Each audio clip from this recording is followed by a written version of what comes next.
Now, not too long ago, the Detroit Red Wings were a powerhouse. Like, they were a dominant force in the NHL, holding the record for most consecutive postseason appearances. And now here we are in the year 2026, and if March didn't exist, this team might be a wildcard team. Now, that statement doesn't really make the most sense in the world. What do you mean if March didn't exist, the Red Wings would be a playoff team? This team just doesn't show up in March. For some reason, they could be looking incredible the entire season, and then March happens, and then they completely fall off, they completely collapse, and they end up missing the postseason. It has now happened 2 years in a row, potentially 3 years in a row. I don't really remember what the Red Wings looked like 3 years ago, but for the past 2 seasons, things have looked great for the Red Wings. They're heading into March, it looks like they're going to make the playoffs, and then March happens. This team just loses every possible game, and they end up missing the postseason. But that's not going to happen anymore. This Detroit Red Wings team will finally start seeing some success. And why is that? Because Stick on the Ice has taken over as GM. I will be rebuilding them for the next 25 years, and I will turn this once dominant franchise into a dynasty once again.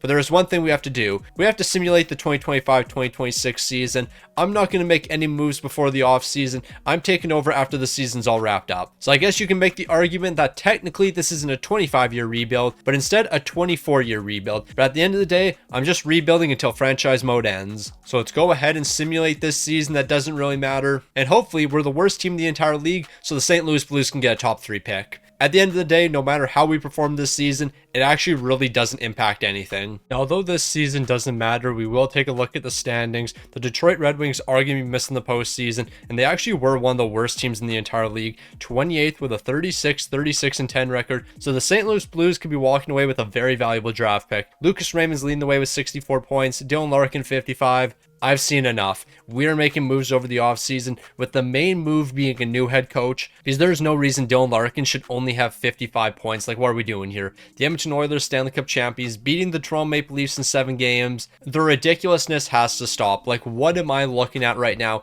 It doesn't make sense. The St. Louis Blues are getting the 5th overall pick from the Detroit Red Wings. Literally nothing about this season made any sense. The only thing that makes less sense than this is you not being subscribed to the channel. Time and time again, I've asked you to subscribe to the channel. If you subscribe, you can be notified of future uploads, and why wouldn't you want to see future uploads? So click that button down below right now, and even hit the notification bell if you want to. So this is where the true video begins, right here at the draft. We're going to have an early pick in the 2nd round, so hopefully we're going to be able to walk away with a decent enough prospect. We could be looking at medium top 6 here, and honestly I might just go with that guy unless there's somebody else available. So we're just going to go with best prospect available. Hopefully he does have medium top 6 potential, and it looks like he does, so we're off to a decent enough start. Alright, so here's what I'm thinking. Andrew Kopp, I really want to get your contract off the books, and Mason Lohrei is a decent enough young player. He can play some top pairing minutes for us. More than likely he will be on the 2nd pairing, but he's going to be a good 2nd pairing defenseman for us, and considering what we gave up here, I think this is a steal. Because if I'm being completely honest, the rest of this draft is pretty buns, so I'm kind of looking to move on from all of our draft picks. Like, if we can pick up a future 2nd round pick or something, I wouldn't be against that. I think this is a pretty good deal.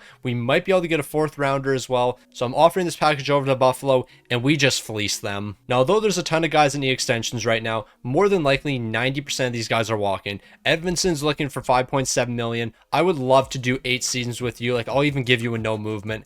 I want to make sure you're sticking around with the team. Like, even if we do like $7 million for the next 8, that's going to turn out to be an absolute steal, but we might be able to do 6.5 for the next 8 seasons, and if he's willing to accept that, that's going to be one of the top deals we make today, and that's an absolute steal. Patrick Kane, you're going to be walking. Dave Perron, you're going to be walking. JVR, you're going to be walking. Gustafson, you're going to be walking. Hamonic, you're going to be walking. All the older guys in this team are going to be leaving the team, and then with everyone else, we're looking at 2-way contracts, except William Wallander doesn't want to accept a 2-way contract, so I guess we'll just qualify him as an RFA. We got through the re-sign phase without having to spend too much money, but now it's time to throw some bags. Alex DeBrincat, you only want to sign for 2 seasons. I would like to do more than 2 seasons with you, so I think we're going to hold off for a little bit because I think you could be a key player for us. Mason Lohrei, you have to come back to the team. I kind of want to do multiple seasons with you as well, so I guess we're going to be holding off. Marco Casper, please tell me you're looking for more than 1 season. Bro, ain't no way you want 6.1 for 1 season. How many points did you have last season? 19 goals, 20 helpers. You're not worth that.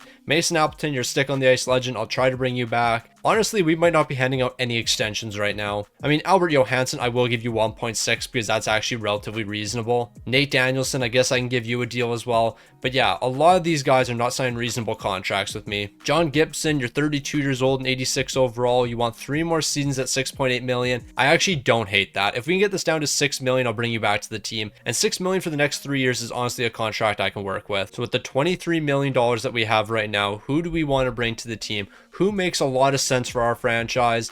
I have no clue. Like, I think what we really need here is an elite sniper. However, Alexander Ovechkin's 40. Although he'd be good for one season, he's not going to solve any of our problems in the future. Alex Tuch, I don't want to commit $12.3 million to you. And then with everyone else, nobody's jumping out at me here. I mean, Patrick Laine might not be that bad on the second line, and for one season, I think we can do this. So I'll do $6 million for one season with Patrick Laine. He can play some second line minutes, but outside of that signing, we have to make some trades. All right, so here's what I'm thinking. Nate Danielson, I don't think you're going to be a superstar for us in the future. JJ Peterka, you have the potential, and if I play you on the top line, you might be able to turn to a superstar sniper, so I think this is a great deal for us. Now, this is a deal that I don't think makes any sense for the Winnipeg Jets, but for some reason, they're interested in Justin Falk. He fits their trade block, so we're going 1 for 1. I was really hoping we could go 1 for 1 here. I guess we have to throw some other assets in the deal. I'll give you a 4th rounder and a 3rd rounder, but we're bringing in Gabe Vilardi to play some top 6 minutes. I think the forward core is just about set. All we have to do now is bring in some guys for the bottom 6. And of course, after we bring in some guys for the bottom 6, we're changing up the coaching staff. So I think these are the guys that we're going to bring in. Peyton Krebs, I'll give you $2.75 million for the next 2 seasons. I think that's a decent enough deal for you. When it comes to a winger, I guess we can bring in James Schwartz for 1 season. Here's $2.5 million. And then we'll finish it off with 1 right winger. And who's that going to be?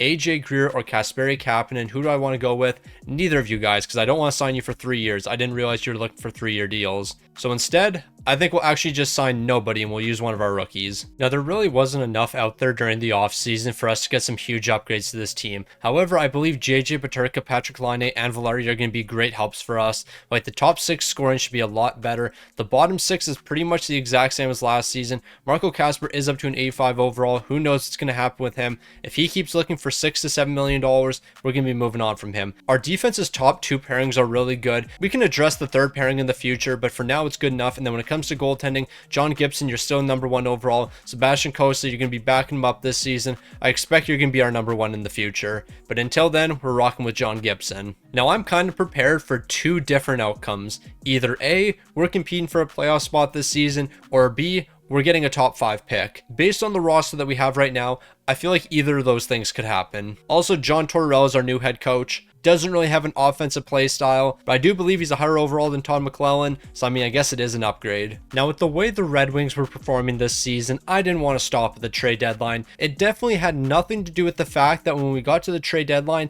I accidentally hit continue simming. Nope, it had nothing to do with that whatsoever. I was always going to simulate right to the end of the season and make no moves with this team. Yep, that was the plan from the beginning of the season. Definitely had nothing to do with the fact that I hit continue simming. So Detroit's finishing 6th in the entire league, but we need to have a conversation about the Atlantic Division, because what did I just witness? 102 points, 99, 98, 98, 97, 93, 93, 84. Montreal was the worst team in our division and they had 84 points. This division was something else this season. Like, the Senators and Sabres are both missing the playoffs, but I think they were both top 10 teams. Never mind. One was top 10, the other was 11th. That is ridiculous. The Atlantic Division was just flying this season. DeBrincat was flying as well, 101 points and 43 goals. Dylan Larkin, 91 points. That's what I'm expecting from you. JJ Peterka, you were a great addition. Vilardi was an amazing addition. ASP's picking up 26 goals. I can't really ask for too much more. Liney's picking up 24 goals. That's the goal scoring that we needed. Meanwhile, when it comes to goaltending, John Gibson, 37 wins, 3 shots, a 910 to 289. I'm actually very happy I gave you an extension, because you can be our starting goaltender for another 2 years. Moving into the postseason, we do have to take on Tampa Bay in the first round. So if we do end up losing here, I can't really be that upset, because we're taking on one of the best teams in the entire league. Before we do that though, let's take a look at contract extensions. Because DeBrincat, I do want to bring you back to this team, and I'm really hoping you're not looking for way too much now. $13.8 million is quite a bit. However, at least we're locking you down for 6 seasons. So if I give you no movement along with a modified no trade, we can probably save quite a bit of money here. We can get this down to 11.5 for the next 6 seasons. That's definitely a contract I'm okay with. Marco Kasper, what are you looking for now? 5.5 million. I feel like that's too much for a 3rd line guy. So we're going to hold off for now. You might end up getting traded. Mason Lowry, please tell me you'll do 5.5 for the next 4. It doesn't look like it, so we're going to be holding off with Mason Lowry. I wish these guys would sign better contracts. Patrik Laine, hopefully we can do something somewhat reasonable with you. 5.5 for the next 6 is great, but why do you have 0 contract interest? Hold on now. And the top interested team is the Nashville Predators. What's going on here? I can't sign Patrik Laine. Okay then. So you know what? I guess we'll just ignore extensions. Let's get ready for Tampa Bay. I mean, at the end of the day, I am happy that we were able to bring back Alex DeBrincat because he is one of the most important pieces to this team, but we can't focus on that anymore. We have to be prepared for this matchup against the Tampa Bay Lightning because I know they're going to put a lot of pressure on us. They're shutting us out in game number 1, but we would respond in game number 2, so it's a best of 5 moving forward.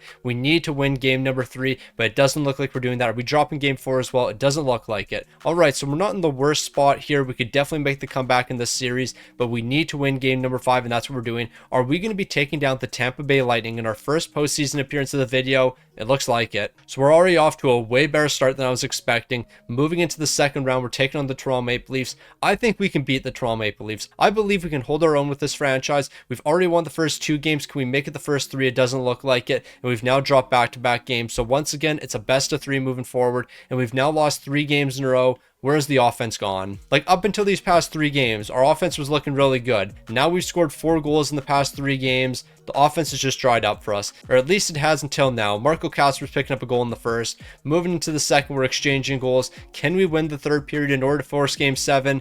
It doesn't look like it. 3 unanswered goals is going to be our downfall, and it looks like we're falling in the second round. Now, I'm not really against falling in the second round considering where we are in this video. However, losing to the Toronto Maple Leafs in the second round, I do have a problem with that. So the Colorado Avalanche are going to go on to win the Stanley Cup. The Red Wings made to the second round but fell to the Toronto Maple Leafs. Considering we're only in season number 2, I'm going to call this a success. We took some big steps forward this season. We're going to continue to build with this team right here. We have a lot of amazing young guys. We just have to trust the process. Lucas Raymond, I was expecting a bit more from you, so you kind of let me down. But you know what? The sky's the limit for this team moving forward. Alright, so normally I wouldn't really focus too much on the first overall pick. However, in this situation I will, because with the first overall pick, the Islanders are selecting Landon Dupont. The Islanders are going to have a first pairing of Landon Dupont and Matt Schaefer in the future. That's going to be unstoppable. Alright, so apparently our scouts just took the season off and did a whole lot of nothing. We will draft this lowly potential player 110th overall. I guess we could take this guy 20 picks early, but I'm not doing that. Let's go make some trades. All right, so here's what I'm thinking we could do for a trade. Porter Martone, I'm yet to trade for you so far in NHL 26, and the main reason for that is you really haven't been in the game too long. But now it's time for me to bring you to the team. So Martone and Andre are both going to be acquired. I'm giving up the 26th and Marco Kasper.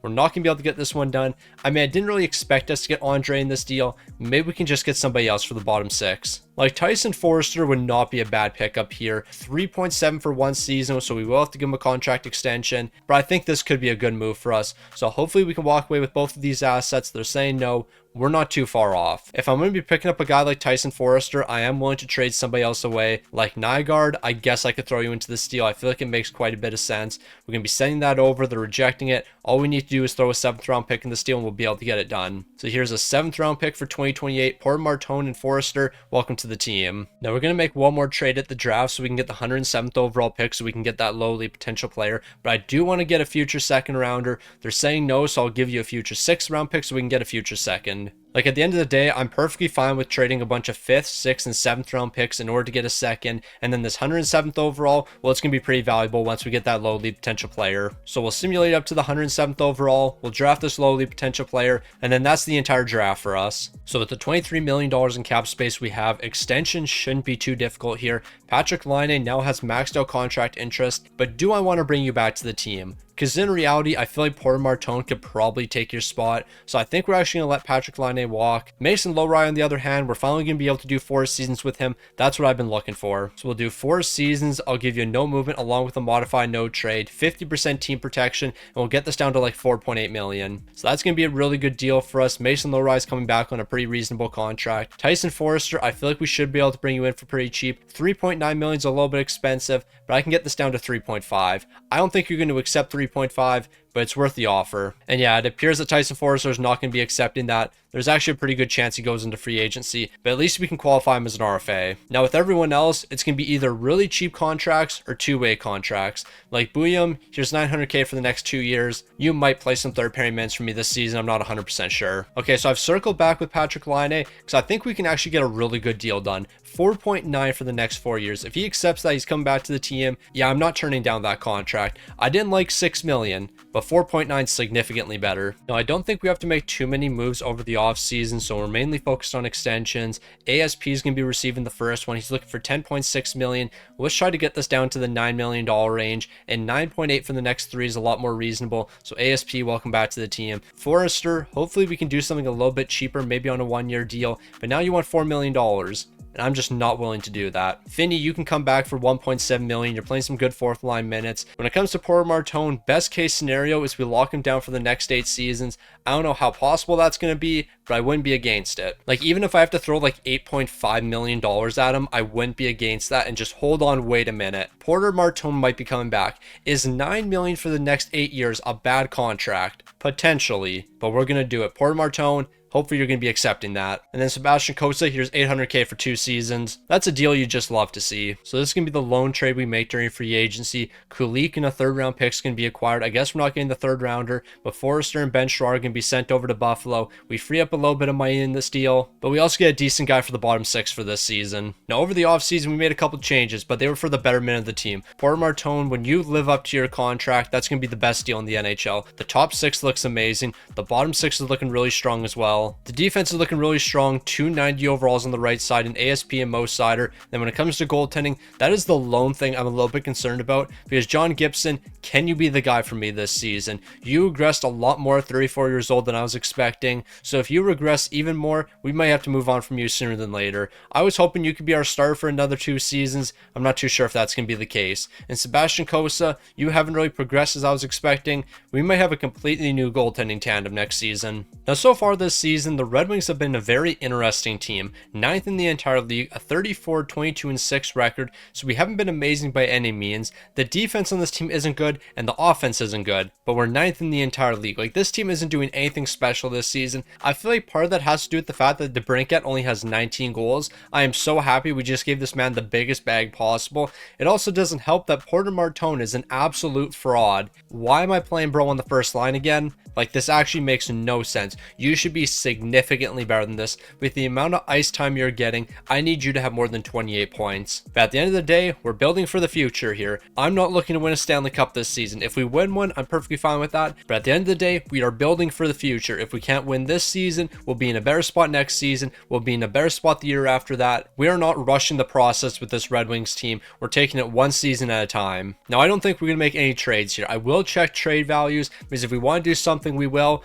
However, I don't think we're really going to be making any moves. So we're just going to stick with the team that we have right now. If we make the playoffs and win a Stanley Cup, perfect. If we miss the playoffs, not the end of the world, but it actually will be the end of the world. Don't miss the playoffs. You guys have to make the playoffs. If you end up losing in the first round or something, I can live with that, but y'all better not miss the playoffs. Now, after the trade deadline, it's good to see the team stepped it up, 7th in the entire league. I think the offense is pretty similar. However, our defense definitely was better, down to 2.83 goals allowed per game. That's what we're striving for. Anything less than 3 goals allowed per game is what we're looking for. DeBrincat, you were a massive disappointment. Only 28 goals. How many goals did you have last season? You had 43. You went from having 43 goals to 28 goals. And the main reason for that, your shooting percentage almost dropped 10%. That can't happen. I can't have your shooting percentage dropping 10%. I'm going to need you to figure it out here, because what I saw this season, it's not acceptable. Meanwhile, John Gibson, I know you're going to put up good numbers. Sebastian Cossa, you're a great backup, but we need DeBrincat to score in the playoffs. If he doesn't score, we're losing in the first round. It's as simple as that. So I'm going to need everyone on this team to lock in right now. I need them to tee up. They got to figure it out moving forward, because we're not going to lose against the Ottawa Senators.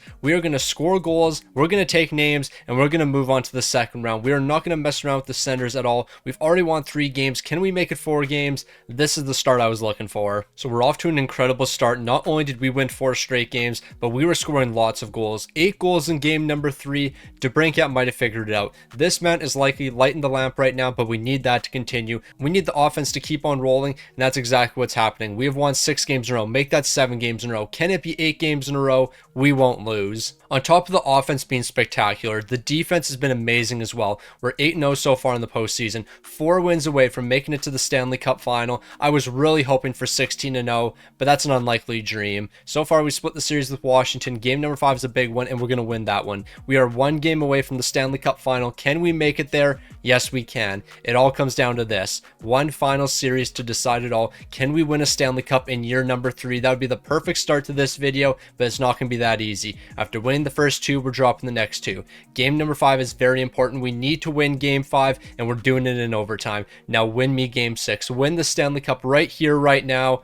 We really want a cup in year number 3. That's crazy. And the reason we won this Stanley Cup is because of DeBrincat. You know his goal scoring was going to be ridiculous. And what was it? Not really that ridiculous. I mean, you shot 12.5%. You were able to pick up 9 goals. He stepped up big time for us. The offense from top to bottom was amazing. I mean, just look at the goal scoring here. 9 from DeBrincat, 8 from Larkin, 7 from ASP, 7 from JJ Peterka, 6 from Lucas Raymond. We just had scoring throughout the entire lineup. And then when it came to goaltending, this man, John Gibson, stepped up for us. 16-4 in the playoffs, 16 wins, 1 shutout, a 922 and a 238. We were able to win a Stanley Cup in just year number 3. So we've set the standard incredibly high moving forward. It's Stanley Cup or bust every season moving forward. Now, after winning a Stanley Cup, I was expecting a lot in the draft, but we didn't really get what I was hoping for. However, I won't complain about a medium top 6 potential forward, a medium top 4 potential defenseman, and a medium star potential goaltender. None of them had elite potential. However, they could develop into some decent bottom 6 options for us, or maybe even a third pairing defenseman, who knows. Now, after winning a Stanley Cup, you would think during the re-sign phase, we would re-sign a lot of players, but not really. I think all of these guys are going to leave the team. Unless you're willing to sign a 2-way contract, I'm not going to bring you back. You know what? We actually will bring 2 players back to the team. Peyton Krebs will give you $1.8 million for 1 season. That's a cheap contract for a 4th line guy. And then Bernard Docker, we will bring you back as well. I'll do a 2x2 with you. Actually, could we do $1.9 million? 1.9 for the next 2. Those are 2 really good contracts for us. So during the re-sign phase, we brought a couple of guys back, but now it's time to hand out some extensions. I'm not doing $4.6 million. I'm just not. Kulik, you're actually a decent player for the bottom 6, but I don't really want to do $3.8 million, so you're probably not coming back. I'm starting to think a lot of these guys are going to be leaving the team. Wallander, I can do $1.2 million for 2 years because you're a good third pairing guy for me. Beecher, hopefully I can bring you back maybe 1.1 or something. That's not too bad. And then with everyone else, we're probably looking at 2-way contracts. So with the $7.7 million that we do have right now, I don't really know what we're going to do with it. I'm thinking maybe we go out and get a new goaltender, but John Gibson did win us a Stanley Cup last season. So do I really want to turn my back on him right now? I'm not too sure. I mean, he's down to an 82 overall. We should try to move on from him as soon as possible, and I think that's right now. So I think the simplest thing to do here is just to use Trade Finder. Whoever's willing to take on John Gibson's contract can have him. Minnesota can take him, the Rangers can take him, Vegas can take him, or Washington. I don't really know. I guess we can go with the Rangers. Yeah, if you want to pair him up with Igor Shesterkin, be my guest. Alright, so I'm cooking up some big time deals right now, and you gotta trust the process. So the reason I'm trading my 1st round pick away here is it has a stupid amount of trade value, because right now we only have 2 goaltenders on the team. So the trade value of all of our picks have more value than they should be. So what we're gonna do is we're gonna capitalize on that trade value. I'm gonna trade a 1st, Line and Johansson over to the Devils. We're bringing in Luke Hughes, a prospect, and 2 third round picks. Now we're not gonna be able to get all of this, but the main piece I want in this deal is Luke Hughes. If we can only bring in Luke Hughes, I'm perfectly fine with this deal, and it looks like that's all we're going to be getting. However, this deal is going to be an absolute fleece for us. So I'll trade the Rangers 7th round pick over to the Devils. We bring in Luke Hughes. Now we're going to trade Mason Lowry, and then where are we going to trade Mason Lowry for? A goaltender. So what we're going to do now is Mason Lowry, along with the 2nd round pick that has a stupid amount of value, is going to be sent over to Seattle for Joey Daccord. Once Joey Daccord is added to our team, I'm going to show you the trade value of this 1st round pick right here. It's going to be a fraction of what it is right now. So now that the deal has been accepted and we brought Joey Daccord to the team, look at this 1st round pick. I think it has less than half of the value it had moments ago. Now before we move into next season, there's one more trade I want to do. William is going to be sent over to the Blues. Give me Dalibor Dvorsky and give me Jimmy Snuggerud. If we can walk away with both of those guys, that's an absolute fleece. Like, more than likely, we do have to trade a prospect away in this deal, but I'm perfectly fine with that. I'll give you this 20-year-old who's only a 69 overall. We could probably get something else back in this deal as well. Give me a 3rd round pick. So this is an absolute fleece for us. St. Louis, I don't know why you would do this deal. Now, before we move on to next season, Dalibor Dvorsky, I do want to give you a contract extension. 1.9 is an absolute steal, but I want to do multiple seasons. How about 2.2 for the next two? Actually, we'll make that 2.3 for the next 2 seasons. So Dalibor Dvorsky is going to be returning, and then Jimmy Snuggerud, we'll figure it out later. So the Detroit Red Wings are off to an incredible start. We were able to win a Stanley Cup in just season number 3. So in season number 4, we're looking to repeat, and I don't see why we can't repeat. I'm actually going to change up these pairings a little bit because I want an offensive defenseman playing alongside Mo Seider. I don't want ASP and Luke Hughes playing together considering they're both offensive defensemen. We got to spread the offense out a little bit. Meanwhile, when it comes to goaltending, I think 89 overall Joey Daccord is going to be good enough for us. So we were able to win a Stanley Cup last season. I believe the team is better heading into this season. Let's go back to back and keep it as simple as possible. Now, right now, things are looking incredible for the Red Wings. At the trade deadline, we're 3rd in the entire league, a 40-18-4 record. I'm going to keep it $150. We're not changing anything. This team is great from top to bottom. I'm not adjusting the top 6 because that looks great. I'm not adjusting the defense. If I were to make a move, I'm only improving the bottom 6, and I don't want to give up a ton of assets for the bottom 6. So let's just stick with what we have. The Red Wings are rolling. So to finish out the season, the Red Wings are one of the best teams in the entire league. A 53-23-6 record. 3.63 is one of the best offenses, while 2.57, that's the best defense. Or the second best defense. There was somebody with a better defense than ours, but we're not going to talk about them. When it comes to the offense, DeBrincat, this is what I was looking for. 48 goals this season. This team is putting the puck in the back of the net. I have zero concerns heading into the postseason, especially with Joey Daccord putting up numbers like this. Nah, bro's really turning into one of the greats. But you'll only become one of the greats if you win some Stanley Cups with us. We have the Ottawa Senators in the first round. Let's go on another historic run. I want to see the boys go on another crazy run this season. I want to see us start off the postseason 12-0. Now that I've said that, I can't wait to drop game number 1. I can see it all happening. Yeah, I shouldn't have gassed this team up. The second I start gassing a team up, that's when we start seeing failures, and we saw a failure in game number 1 by dropping it 3-2. As long as we don't fail moving forward though, then I'm perfectly fine. We split the series with the Ottawa Senators, so we can't afford to drop game number 5. That's a must win for us, and we're going to win that game. Now let's win game number 6 so we can move on to the second round. I don't want to go to game 7, but we need game 7. Game 7 in the first round, after winning the President's Trophy, after winning the Stanley Cup last season, we could potentially be eliminated here, but we're not going to allow that to happen. We're exchanging goals in the first period. Moving into the second, we're taking over with back-to-back goals. Let's pick up another 2 in the third, and then we can move on to the second round, and that's exactly what we're doing. 2 more goals in the third period is more than enough. A 5-2 victory is amazing. So luckily, this team is not going to be a massive failure against the Ottawa Senators. Like, if we lost in the first round, we would really have to have a discussion about this team. But you know what? We don't have to worry about it. We're moving on to the second round to play the Toronto Maple Leafs. I think we had our main scare in round number 1, but maybe that's not the case because we allowed 7 goals in game 1 here, but we don't have to worry about that anymore. We have a 3-1 series lead. 1 more victory sends us to the conference finals, and that's where we are now. So we made to the conference finals, and now we have the Carolina Hurricanes up next. 4 more wins can send us back to the Stanley Cup final, and that's exactly where we want to be. We split the series with Carolina, so that means game 5 is the most important game, and we're going to win that game. Now let's win game 6 and move on to the Stanley Cup final, but it's never that easy. So it all comes down to game 7. The winner is off to the Stanley Cup final, and they have a chance at competing. But who's going to make it there? Is it going to be Detroit or is it going to be Carolina?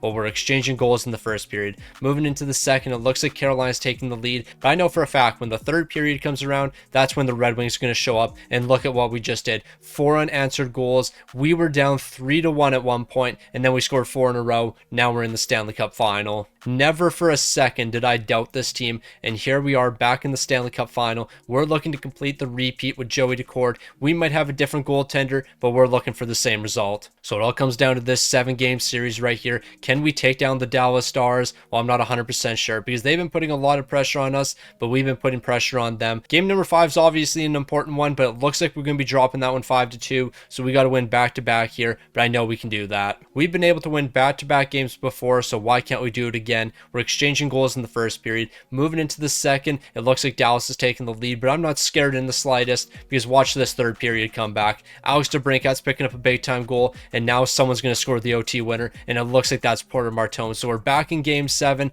and we're here to win. Dallas, you had your opportunity to eliminate us, but you didn't do it. You didn't take us down when you had the chance, and now we're going to take the Stanley Cup home. So it all comes down to one final game to decide it all. The Red Wings and Dallas Stars were exchanging goals in the first. Moving into the second, Dalibor Dvorsky, a shorthanded goal. When you need somebody to step up, Dvorsky's going to do that. And now in the third period, when we need to play some elite defense, watch what we're about to do. Well, we're going to allow a goal with 7 seconds left, but who cares about that goal? Because Dvorsky is picking up another one in the third period. The Red Wings are back-to-back Stanley Cup champions, and we still have so many years left in this video. 2 Stanley Cups in the first 4 years is the way you want to start a video like this. We still have a lot of time in front of us, but the fact that we were able to bring home 2 Stanley Cups this early in the video, well, we're off to an amazing start. The offensive numbers obviously are going to look good because we played so many games. Dalibor Dvorsky, I do want to know how many goals you scored during the postseason, because you had 2 huge goals in Game 7.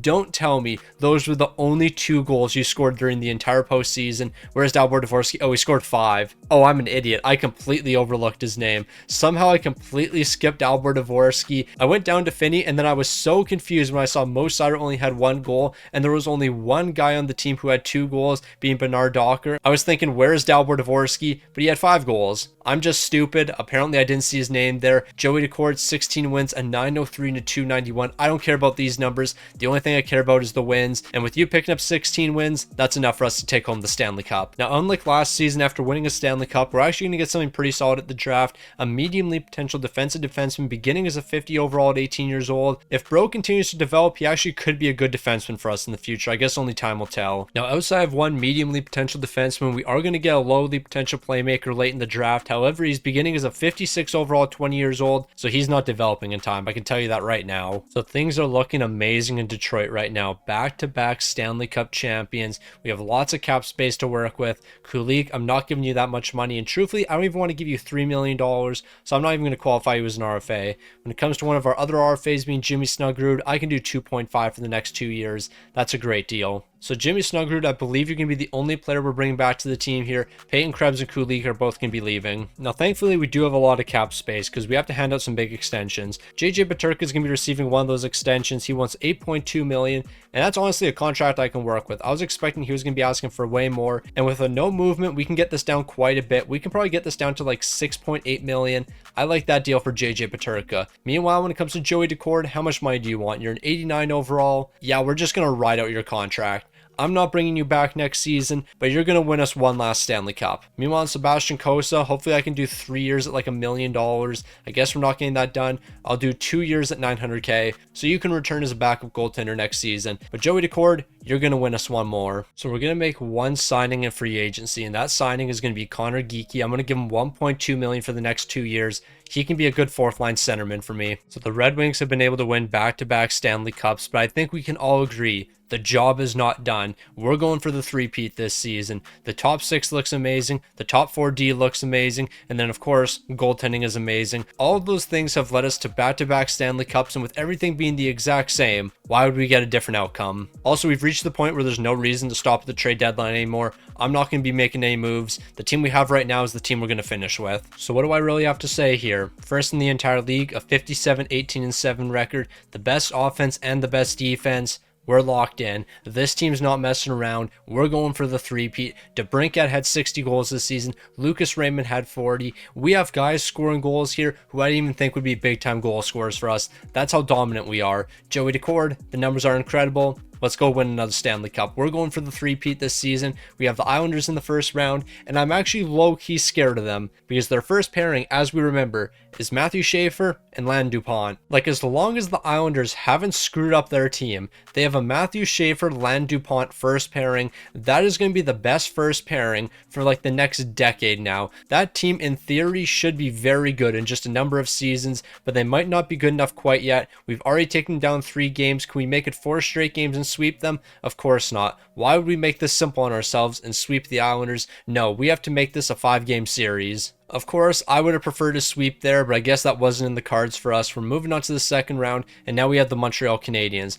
Now, Montreal has a great team, so this is going to be a lot tougher than expected, but I think we can hold our own here. I think we can take down Montreal, but we got to lock in. We are not looking good so far. We won game 3, but we need to win game number 4, and that's what we're doing. So let's try to make this 3 straight victories, and then we'll make it 4 straight in game number 6. 1 more victory sends us to the conference finals. Can we make it there? Yes, we can. We now have the Philadelphia Philadelphia Flyers. We were able to take down Philly a couple times during the regular season, but the regular season doesn't matter anymore. The postseason is all that matters. We are one game away from the Stanley Cup final. We're not going to make it there in game number 5, but we will in game number 6. Here we go. We're going for the three-peat right now. Can the Detroit Red Wings complete the three-peat in season number 5? That would be the perfect start to this video, but it's not going to be that simple because we allowed 9 goals in game number 2. Why did we allow 9 goals in game number 2? And why have we now dropped back-to-back games? Detroit, I need you to make the comeback once again. We have made a comeback like this before, and we're going to do it once again. Each team is picking up 2 goals in the first period. Moving into the second, we're taking over, and as long as we don't collapse in the third, we're going to be winning this game. We collapsed in the third.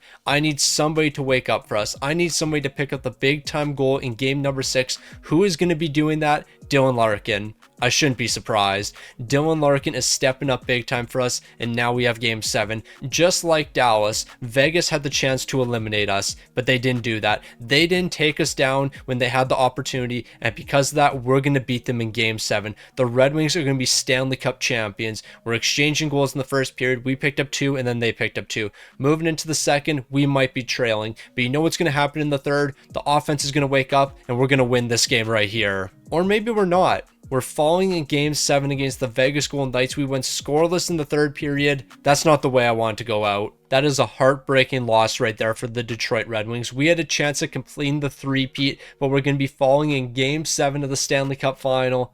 A heartbreaking loss. The offense just wasn't there when we needed it to be. The goaltending was really good. Joey Daccord, I can't complain about what you did, but our offense just wasn't there. It wasn't nearly as good this time around. Just look at the scoring. The first line carried the way for us. Outside of the first line, we weren't really doing too much. Joey Daccord, you posted a 922 and a 262. Kosa, I'm going to pretend these numbers don't exist, but the numbers were there for us to win a Stanley Cup. Joey Daccord did what he could, but the offense just wasn't there. We need to score 2 more goals, and we couldn't do that. Before we move on to the draft, I do want to check in on Joey Daccord. Maybe we can get a deal done now. He's dropped 1 overall, so maybe he's willing to sign for less money now. That is significantly less than last time we talked to him. All right, Joey Daccord, welcome back to the team. I'm not giving you a no movement or anything. We'll do $6.9 million for the next 4 years. At one point, weren't you asking for like $14 million? That's wild. Now, after that disappointing loss in game 7, we have to find a way to bounce back. And what better way than drafting a medium league potential player in the 3rd round? If all these medium league potential players develop for us, we could have a very good team in just a matter of 5 years.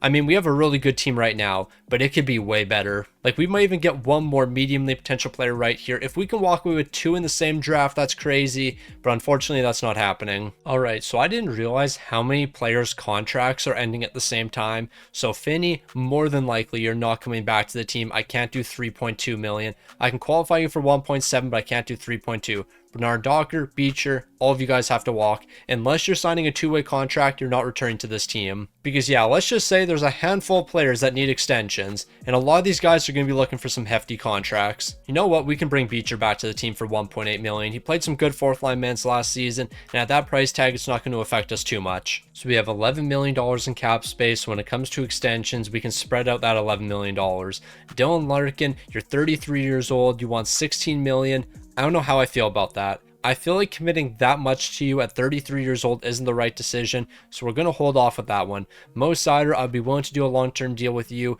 $15 million for the next 8 is quite a bit of money. Let's start with ASP. He's the youngest player of everyone here. I feel like it makes sense to give him the longest term deal, and he's probably the most important player to re-sign. And I think we're going to get a very good deal done here. We could probably be looking in the $10 million range. And you know what? We're going to do less than that. We're going to be in the $9 million range, 9.7 for the next 8 seasons. Actually, I'll do a little bit more. I'll do 9.9 for the next 8 seasons. ASP is coming back to the team, $100K more than what he's getting paid right now. When it comes to Velarde, how much is he looking for? $9 million for the next 5. I'm not 100% sold on that deal, so I think we'll hold off. But Mo Sider, I will bring you back to the team, and we will be doing 8 seasons. I don't really know how I feel about giving you a no movement, but I think we'll make it work. Your $14 million is definitely going to hurt us in the future, but we can make it work? Or do we do something like this? I give Mo Sider $14 million for the next 8 seasons. He gets a no movement for the next 4, but in his final 4 seasons, a 16-team no trade. So if we want to move on from him, we're going to be able to do so. When it comes to Dylan Larkin, truthfully, I think we're going to hold off till the end of the season. I'm going to bank on his potential dropping, and then he's going to be asking for less money. And then when it comes to Flaherty, I mean, $9 million really isn't that bad. I'll take away the no movement because I don't want to give everyone a no movement, but I'll do $7.8 million for the next 5 years. I think that's really reasonable for him. I guess the next player we have to move on to is going to be Dalibor Dvorsky. I don't want to give him $4.9 million though. Jimmy Snuggerud, how much are you looking for to be a bottom 6 piece? 3.4 is not terrible. I'll do 3.5 for the next 2 seasons. Jimmy Snuggerud can stick around. Wallander, I know for a fact you're going to be looking for way too much money, so you're not coming back to the team. Carter Bear, we should be able to re-sign you for pretty cheap. I'm going to do 2 years at $1.5 million. So you're going to be sticking around for the next 2 to play some bottom 6 minutes. And then Connor Geeky, we can probably do the exact same thing. I'll do 2 years at 1.9. So with all those contracts handed out, we're still left with a little bit of money, so we can sign some players to some 1-year contracts. One of those players is going to have to be a defenseman, and they do have to be a right defenseman. I'm looking for somebody on a 1-year deal, or we can bring in somebody on a 2-year deal, but they're only looking for $1 million. That also works. With the forwards we're going to bring to the team, we're just looking for some cheap guys looking to sign for 1 season. Phil Forsberg, this is an absolute steal. I know you're going to be a lead alongside Dalibor Dvorsky and Jimmy Snuggerud. Tomasino, I can bring you in for 1 season at $2.9 million. That's not too bad of a contract. And then we'll finish it off with one more left winger. Who is that going to be? Alex Texier, I was considering you for an option, but you know what? How about we bring in Kulik? Kulik, you can come back to the team for 1 season. I'll do $4 million. $4 million for 1 season. Welcome back, Kulik. So although we lost in Game 7 of the Stanley Cup Final, we have made it to 3 straight Stanley Cup Finals. And at the end of the day, we lost in Game 7. When it comes down to Game 7, anyone can win. And unfortunately, we were just on the wrong end of the victory. We ended up taking an L on that one, but it's not the end of the world. This team will be back. We're going to be one of the best teams in the entire league once again. Joey Daccord, I don't like that you dropped a bunch of overalls here. However, you've been great these past 2 postseason runs, so I'm not going to question you too much. The Detroit Red Wings are looking to make it back to their 4th straight Stanley Cup Final, but we don't want it to end like last season. We want to come out on top again. Now, I feel like the Detroit Red Wings weren't quite as good this season. Even though we're 6th in the entire league and have a 51-29-2 record, I just feel like we weren't as dominant. The offense, I feel like, took a slight step back. The defense wasn't quite as good.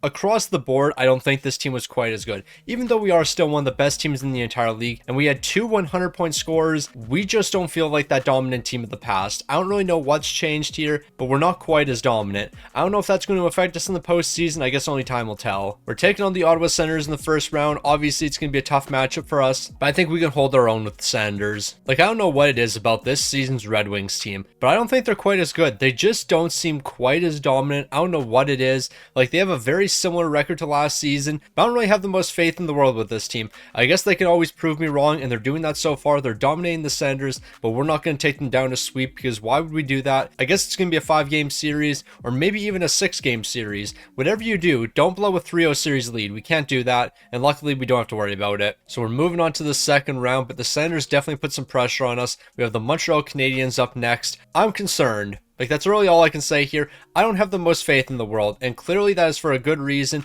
We have dropped 3 of the first 4. I don't know, something about this Red Wings team just doesn't sit right with me right now. I don't know what it is, but through watching the season simulation, I could just tell you we weren't a good team this season. I don't care what our record told us, we weren't that great. Shout out to the Montreal Canadiens, they're Stanley Cup champions, but from day number 1 of the season, I don't know what it was, but this team just wasn't their usual dominant self. Like, I didn't have as much faith in them as I have in the past, and that really means something, considering this team made to 3 straight Stanley Cup finals. We were going for our 4th straight Stanley Cup final here, but I didn't see it happening. I didn't see it happening with this team right here, and I don't know why. I don't know why I'm questioning this team as much as I am, but the team just wasn't good this season. Like, yeah, we won 51 games, but up until like the 40 game mark, we were a 500 hockey team. Like, we didn't really take over until after the 40 game mark. So for the first half of the season, we were very, very mid. Now, this draft hasn't been the greatest in the world for us until this pick right here. A lowly potential player beginning as a 70 overall. If this guy doesn't develop, then we really need to have a conversation about how we're developing players.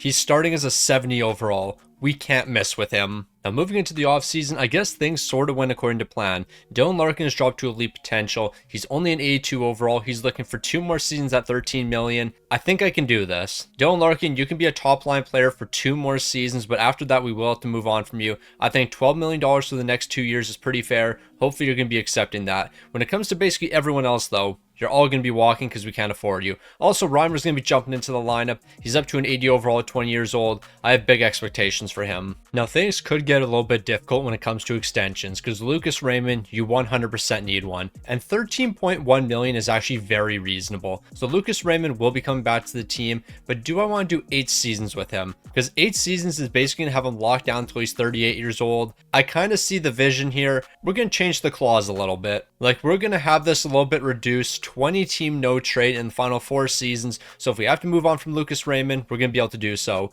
When it comes to Luke Hughes, he's not interested in signing an extension. He also wants 16.4 million. We have to move on from him. All right, so this is what I'm thinking we're going to do with Luke Hughes. I'm going to send him over to the Anaheim Ducks. Colborne's going to be brought in as well as 2 other prospects. Now, right now, Colborne's only a 78 overall, but we could send him back to juniors for 1 more season to develop, and I think that's what we're going to do. Reimer, you're going to be jumping into the lineup this season, and I'm going to need you to play some second line minutes. I'm not really too sure if you're ready for that, but I'm going to need you to step up. Now, unfortunately, Finney and Dalibor Dvorsky are both looking for too much money, so we're going to acquire Luster-Rainen and Andrew Crystal, but on top of that, we might be able to get some draft compensation back. I don't think we can get 2 third-rounders, but I'm going to ask for 2 third-rounders anyway. They're saying no, so I guess we'll only get 1 third-round pick, or we're just not going to get anything in this deal, and we're going to go 2 for 2. Now, over the offseason, I don't think we have to do too much, but Anthony Cirelli, I'm bringing you in for 1 season at $6 million.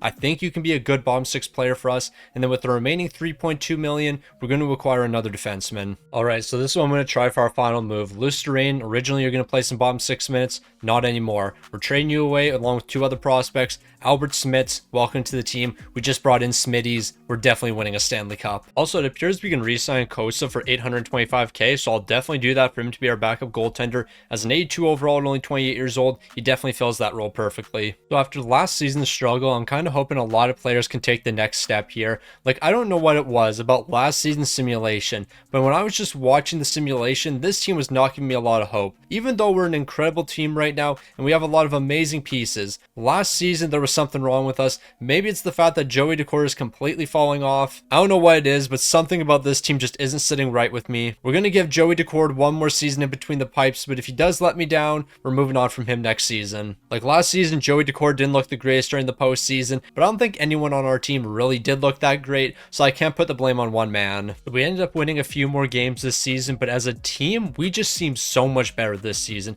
A 55-19-8 record. A lot of the numbers are similar to last season, but we just seem way better. I don't know what it is, but the team simulated better this season. We had 4-point-a-game players. Lucas Raymond was only 6 points shy being a point a game. I know the record looks very similar to last season, but as a team, we just looked way better throughout the entire year. When I was watching the simulation, a lot of our losses were very close games. There weren't any blowouts. We were scoring lots of goals. I don't really know how to describe it, but this team, even though we only won 4 more games, seems significantly better. We're taking on Washington in the first round. I guess the only way for us to prove we're significantly better is to win a Stanley Cup here. So how about we just keep it as simple as possible? Win a Stanley Cup right here, right now. That's all you have to do. If you guys win a Stanley Cup, then we can prove that we're a significantly better team. We dropped game number 1. Why am I not surprised? We dropped game number 2. This shouldn't shock me. Can we win game 3? Yes, we can. Whatever you do, don't drop game 4. We're making the comeback in this series.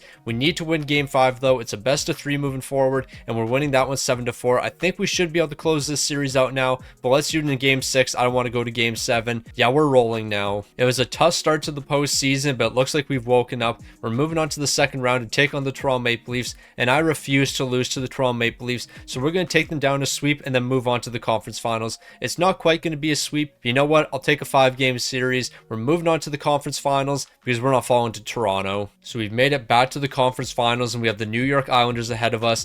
As we know, the Islanders have Matt Schaefer and Land Dupont. They are going to put a lot of pressure on us, but maybe not as much as I thought. We shut them out in the first 2 games. We went 3 3 straight games with a shutout. I don't care what overall Joey Daccord is, he is stepping up. And now we have the Calgary Flames in the Stanley Cup final. 4 more victories gives the Red Wings another Stanley Cup. After winning the first 2, we're dropping the next 2. It's a best of 3 moving forward. We need to win game 5, and that's what we're doing. So let's close out in game 6. We can't go to game 7. If we win game 6, we win the Stanley Cup, and that's exactly what we're doing. Detroit's back on top once again. The amount of success we have seen early on in this video is actually a little bit ridiculous, because we're in year, 7 or something? We've won 3 Stanley Cups in 7 years, and it actually might be 6 seasons if we don't include the 2025-2026 season. So the Red Wings just keep on rolling. Lucas Raymond, 26 points, Flaherty, 22 points, Dylan Larkin, 21. The offense was amazing from top to bottom. When it comes to goaltending numbers, Joey Daccord, 15 wins, 3 shouts, a 910 and a 284. You were an absolute stud, and so was Kosa. He came in for 2 games. He ended up picking up 1 win, a 961 and a 117. Maybe he should be our future goaltender. So after the success we saw in the postseason, how about we continue that into the draft? In the 3rd round, we're going to be walking away with a medium league potential goaltender. He's starting off as a 56 overall at 20 years old, so he doesn't really have the most potential in the world. So I think there's actually a chance that we trade him pretty quick here. Now it looks like we're going to keep on winning in the draft, and to finish this one out, a 53 overall power forward who's going to have low league potential. He's only 18 years old, so there is still time for him to develop, but I don't have the most faith in him. With the $8.9 million in cap space we have to work with, we need to sign a couple guys to 1-year contracts. Sorelli wants $7.2 million. Andrew Crystal's going to want way too much money. He wants $7.2 million. That's just not going to happen. Albert Smits, I guess I can qualify you as an RFA. You want $7.5 million. I can't afford to do that. So Smits is being qualified as an RFA. We'll trade him away. And then with everyone else, I think we're going to let them all walk. Unless you're a rookie, then I'll sign you to the team. Now we have some tough decisions to make coming up. Alex DeBrincat. Should I trade you right now while you still have a lot of trade value? I'm not 100% sure. Who is this lowly potential player who is now an 83 overall? Okay, bro is an absolute legend. He should probably jump into the lineup this season, and I think we're going to do that. So that solves one of the issues, bringing in players when we basically have no cap space. Jimmy Snuggerud, how much money do you want? I feel like you're looking for too much when it comes to an extension. I'm not giving you $6 million. Do we ride out DeBrincat and Larkin's contracts? I think we have to. These are 2 guys who have been here since day number 1. We have won a ton of Stanley Cups with them.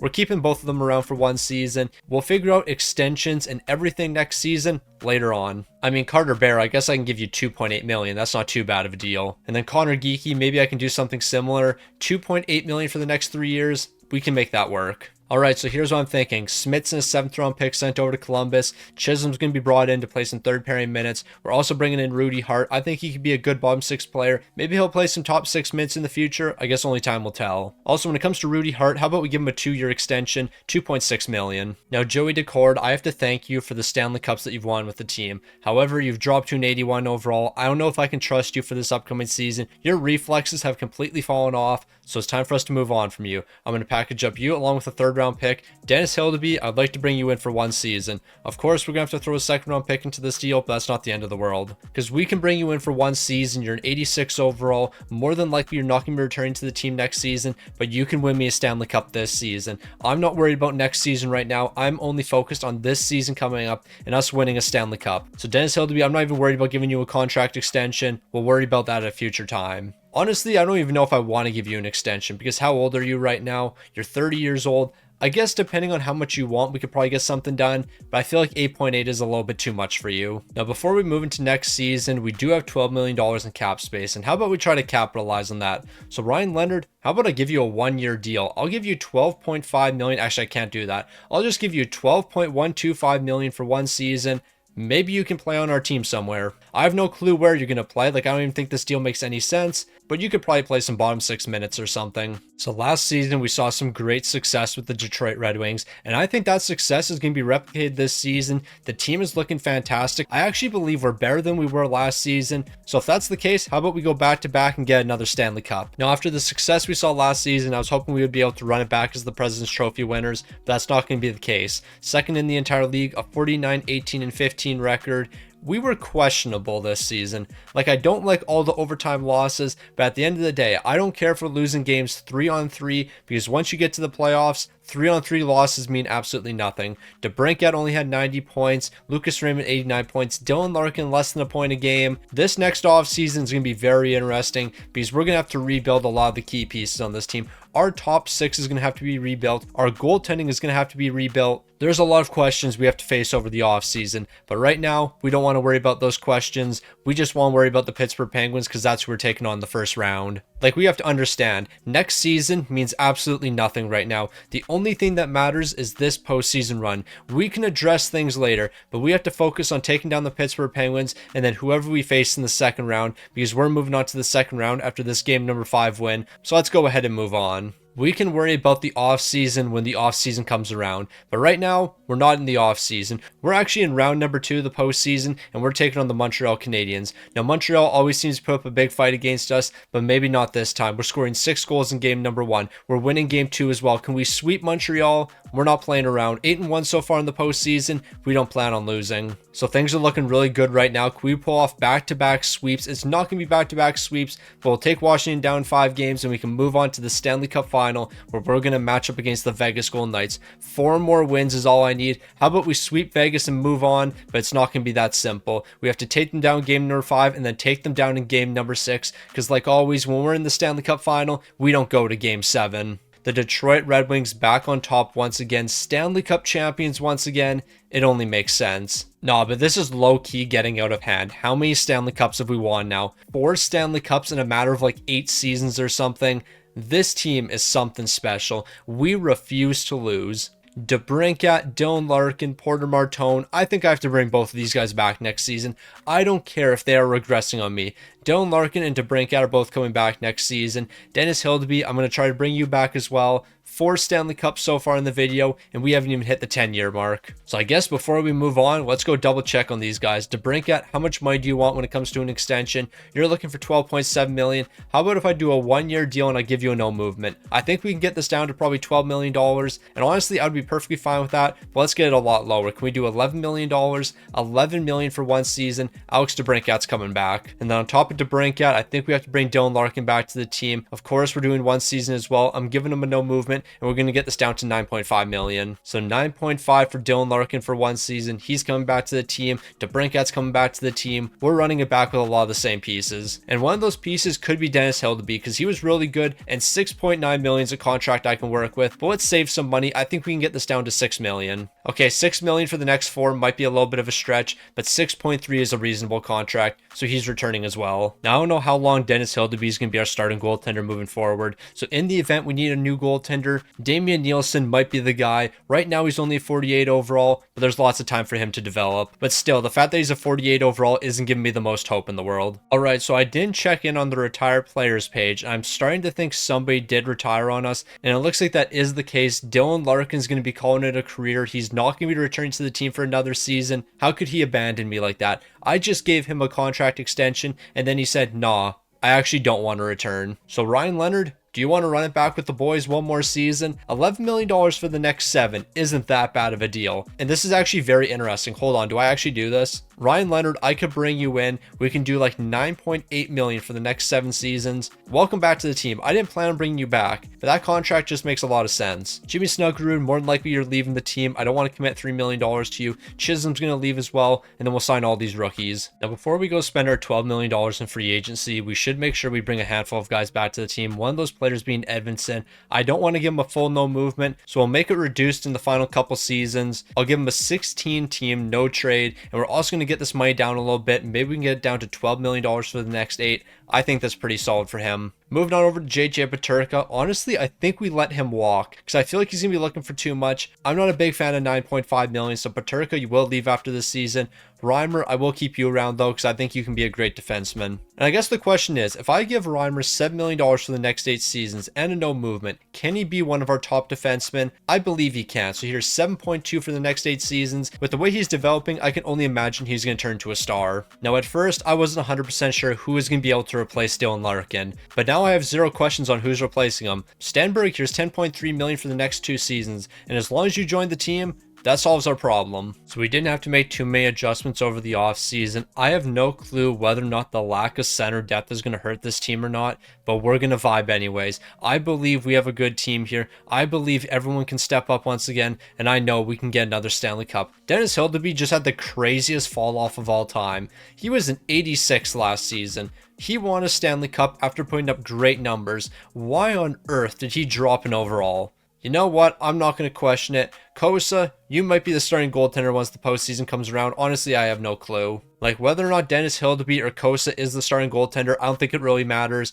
We're going to step up regardless. Now, even though there was some turnover over the offseason, it didn't affect the boys at all. First in the entire league, and you know what we're trying to do. We're looking to complete the three-peat here. And I think in order to complete the three-peat, there is one man we need in between the pipes. And who exactly am I talking about? Dennis Hildeby. Get ready to ride the pine. We're going with Kosa. 3 Stanley Cups in 3 years, and each time we win, it's with a different goaltender. So Sebastian Kosa, you need to be the starting goaltender. We're taking on the Islanders in the first round. I am very surprised this team is still a wild card team. You have Matt Schaefer and Lan DuPont. Figure it out. So here we go. It's time for Stanley Cup number 3 with 3 different goaltenders. We won with Joey Decord. We won with Dennis Hildeby. Now it's time to win with Sebastian Kosa in between the pipes. He's been on this team for a very long time, but he's never been the starter once the postseason comes around. Well, times have changed. We're relying on Sebastian Kosa. He's going to be the hero that we need here. All we need to do is win one more game and we can move on to the second round, and we're not going to do that in game 5, but instead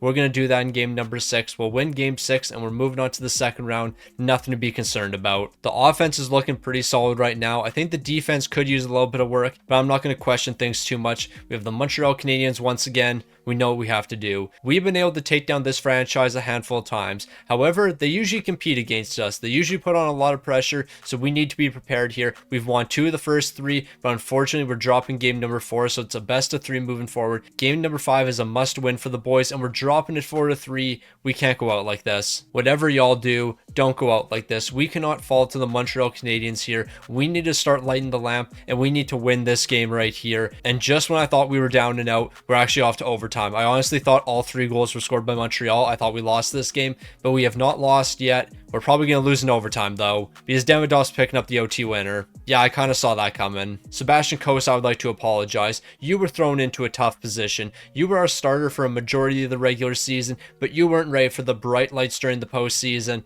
I put you in a position to fail. That's on me. The Minnesota Wild are Stanley Cup champions, but we should have been able to complete the three-peat with 3 different goaltenders.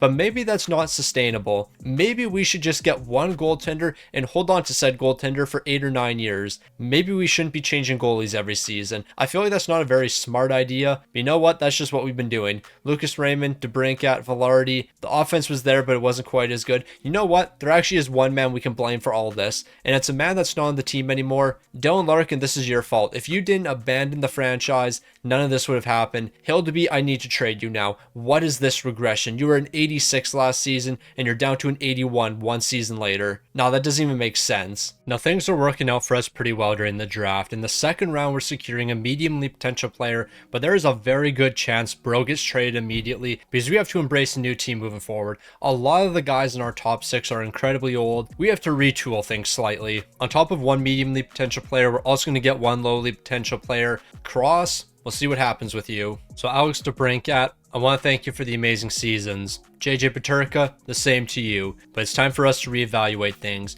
We have to make some moves over this offseason, and we have to embrace a new future. Carter Bear, I don't want to commit $3.5 million to you. We need to save as much money as possible. Now, before we make any moves over the offseason, Stanberg, I do have to give you a contract extension, and how much money do you want? 13.7. Before I give you this deal, there's one guy I have to check on, and that man's name is Porter Martone. Porter Martone, you're basically a playmaker at this point. Like 19 goals, 48 helpers, you do not shoot the puck.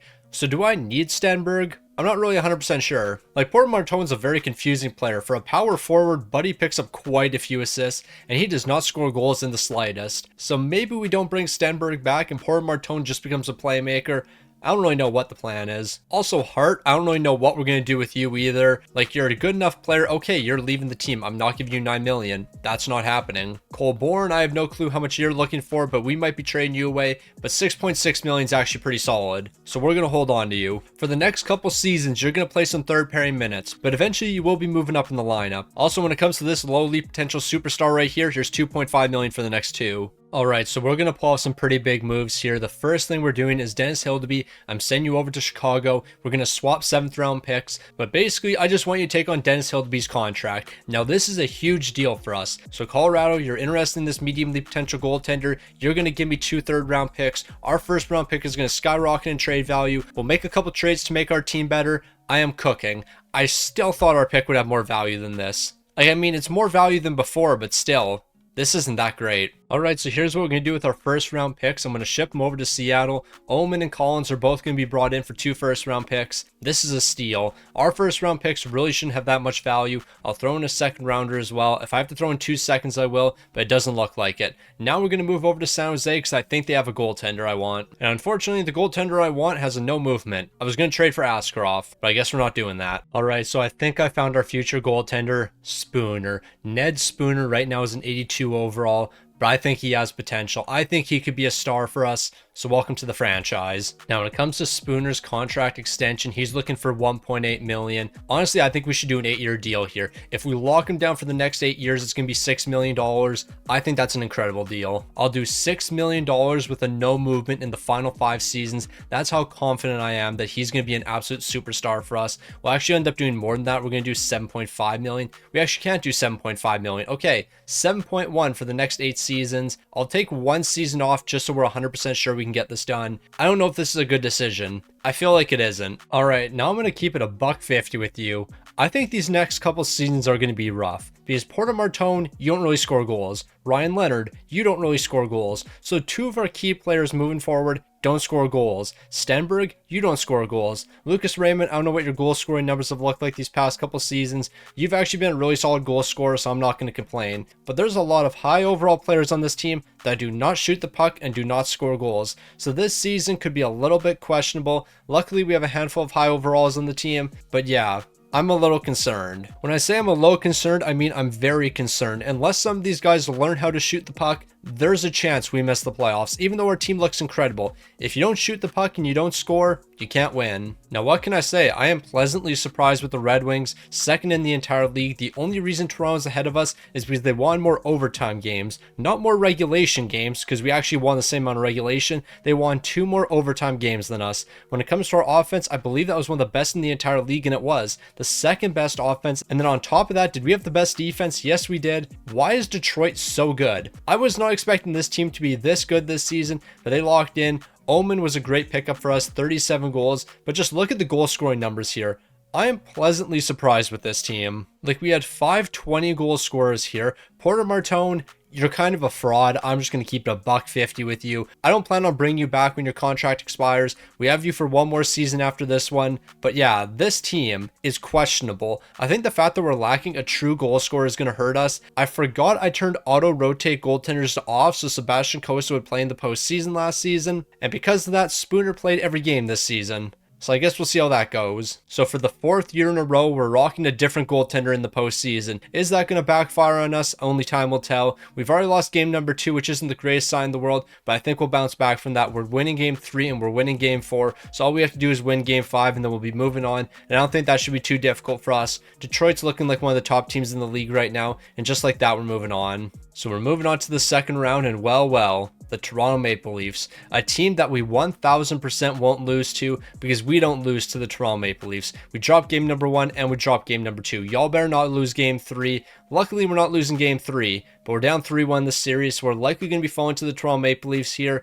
Now, we got to make some adjustments over the offseason. We have to bring in a true goal scorer because we're lacking that right now. Or we can make a 3-1 series comeback. We can do that as well. So we made it to game 7. We were down 3-1, but here we are, and we're not looking to stop anytime soon. We're just going to keep on rolling. Nathan McKinnon's on Toronto. Yeah, I'm surprised we made it this far. The second I saw McKinnon score that goal in the first period, I knew we were toast. So over the offseason, I'm going to talk to a handful of guys that have no movements. I'm going to see if they're willing to waive those no movements, because I think we got to find some more goal scorers. We don't have enough pure goal scorers on the team. Porter Martone, I'm going to talk to you. Velarde, I'm trading you. You had 0 goals during this postseason run. That can't happen. Hart, you've actually been really solid, and maybe I should keep you on this team, but it has to be the right price. Last time I talked to you, you were looking for way too much money, but maybe we can do something now. You're still not interested in signing an extension with the team. You want 10.8 million. I just don't have the money for you. All right, so it looks like Porter Martone is going to be willing to waive his no movement. There's going to be 3 different teams we can trade him to.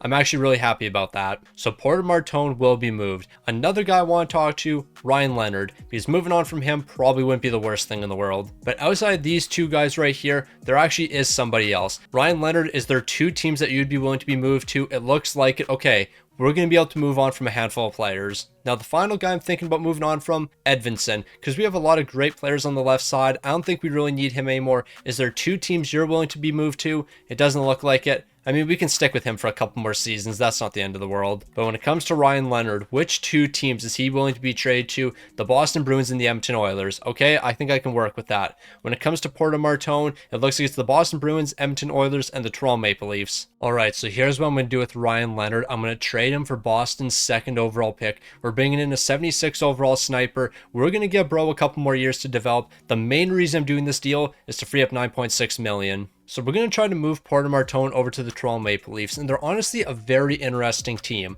So what I'm going to try to do is acquire their 1st round pick for next season. Now, the main reason I want their 1st round pick is I think they're frauds. I think the Toronto Maple Leafs are complete frauds, and they're not going to be good next season. Because when taking a look at this roster, they don't look that great. Like, this team does not look spectacular by any means. Nathan MacKinnon is likely not going to be returning to the team. I wouldn't be overly surprised if they completely fell off next season, and that pick's really valuable. Because how many points did Nathan MacKinnon have for them? 37 goals and 53 assists. Without him, they're not competing. Oh yeah, by the way, we only had 1 draft pick, but I think we all knew that. So we're moving into the offseason. Right now we have $24 million. Stenberg wants $14.6 million. I'm not willing to do that. Stenberg, I can't do that for you. So we're moving over to Rudy Hart. And how much does he want? $10.8 million.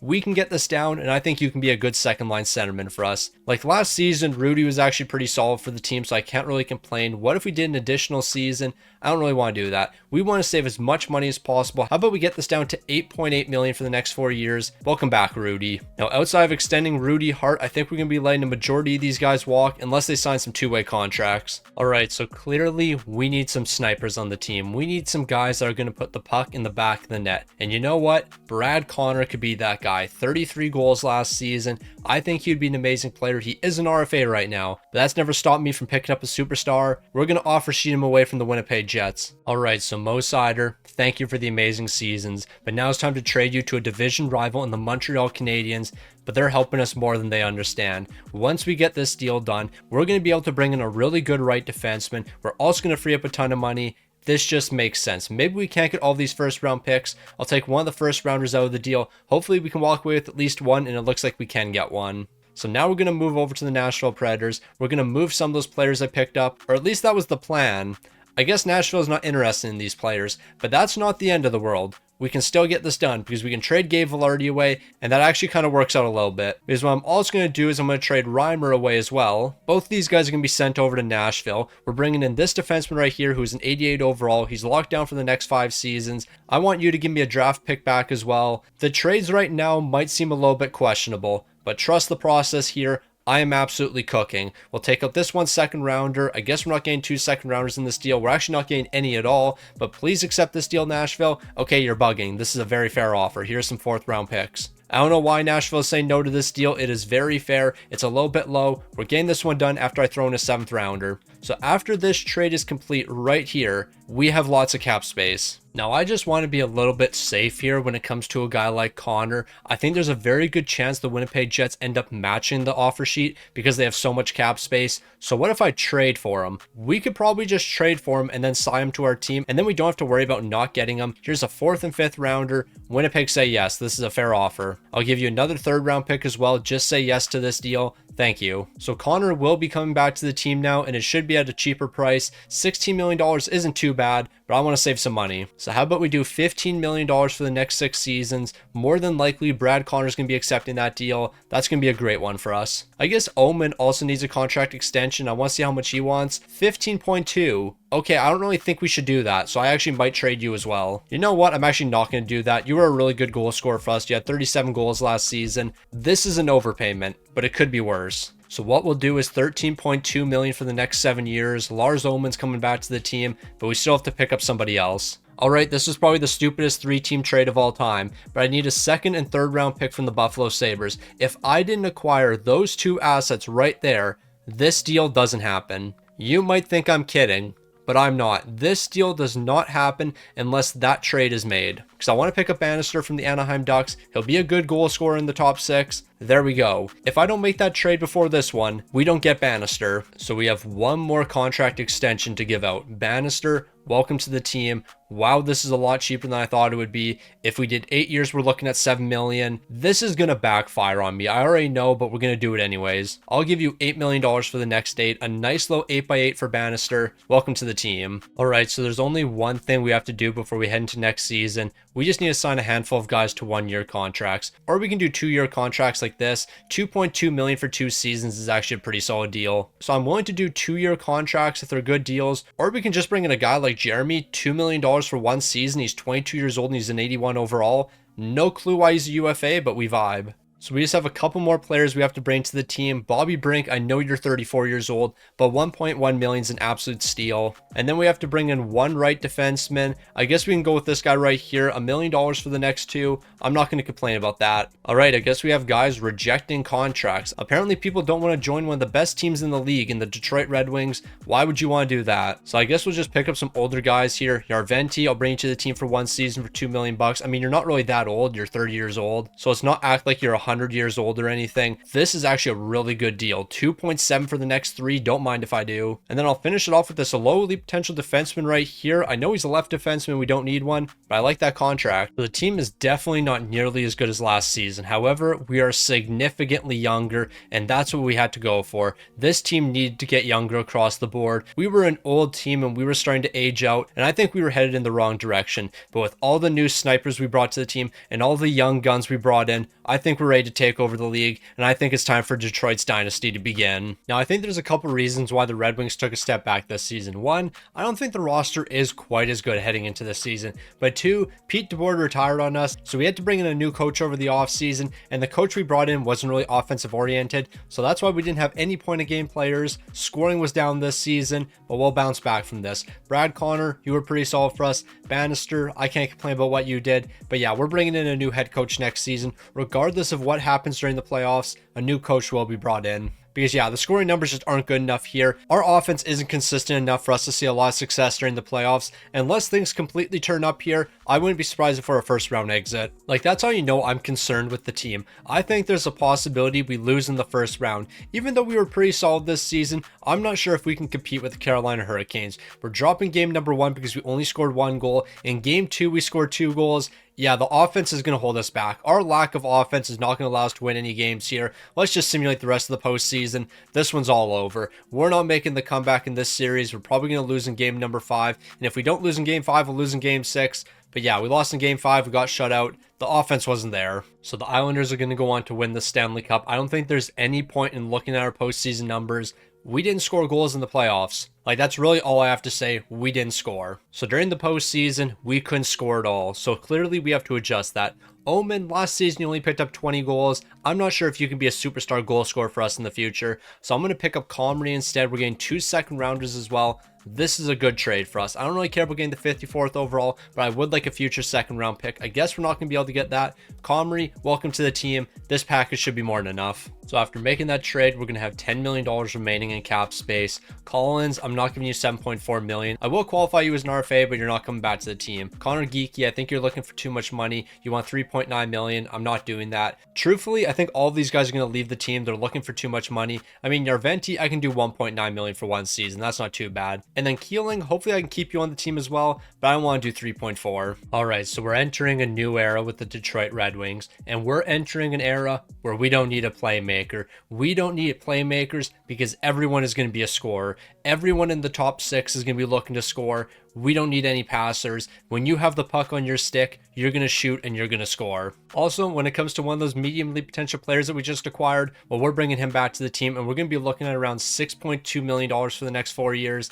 I think that's going to turn out to be a steal for us. Now, this team is very funny to look at. Sniper, power forward, two-way forward, power forward, sniper, sniper, one playmaker, and then power forward, sniper, sniper, power forward, sniper. We are here to score goals and take names. That's what we're going to do this season. I don't care if we can't keep the puck over net. We are going to score goals and we're going to take names, and that's all we're going to do this season. I don't care if we're not the most talented team when it comes to playmaking.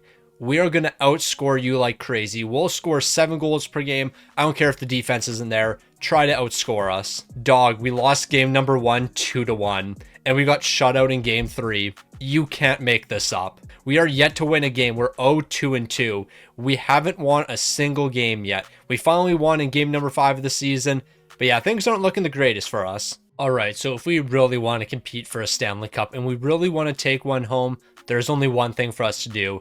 Simulate the entire postseason. No face cam. We just need to lock in and we need to score some goals. Luckily, we did rebound after our terrible start, and so far things are looking pretty solid. We're averaging 5 goals per game, but not anymore. Game 3, we still won, and we even won game number 4. We're 4-0 so far in the postseason. The offense is looking good. I can't complain so far. So we're moving into the second round to take on the Tampa Bay Lightning. If we keep on scoring goals, things are going to be good. We only scored 1 goal in game 1. We scored 1 goal in game 3. That is not a good look. We scored 1 goal in game 4. We built a team built around offense. Why did we score only 1 goal in all of our losses? What are we doing? This team is built to score goals and only score goals. 1 goal scored, 1 goal scored, 1 goal scored, 1 goal scored. Y'all are a joke. I don't need to see who wins the Stanley Cup. I don't care about that. Why did we not have a single point per game player? Why did we lose so many games in overtime? There are a lot of questions that need to be answered. We did win the President's Trophy this season. I guess Tampa Bay was pretty good. When it came to our offense, I believe it was the best in the NHL. It looks like it was.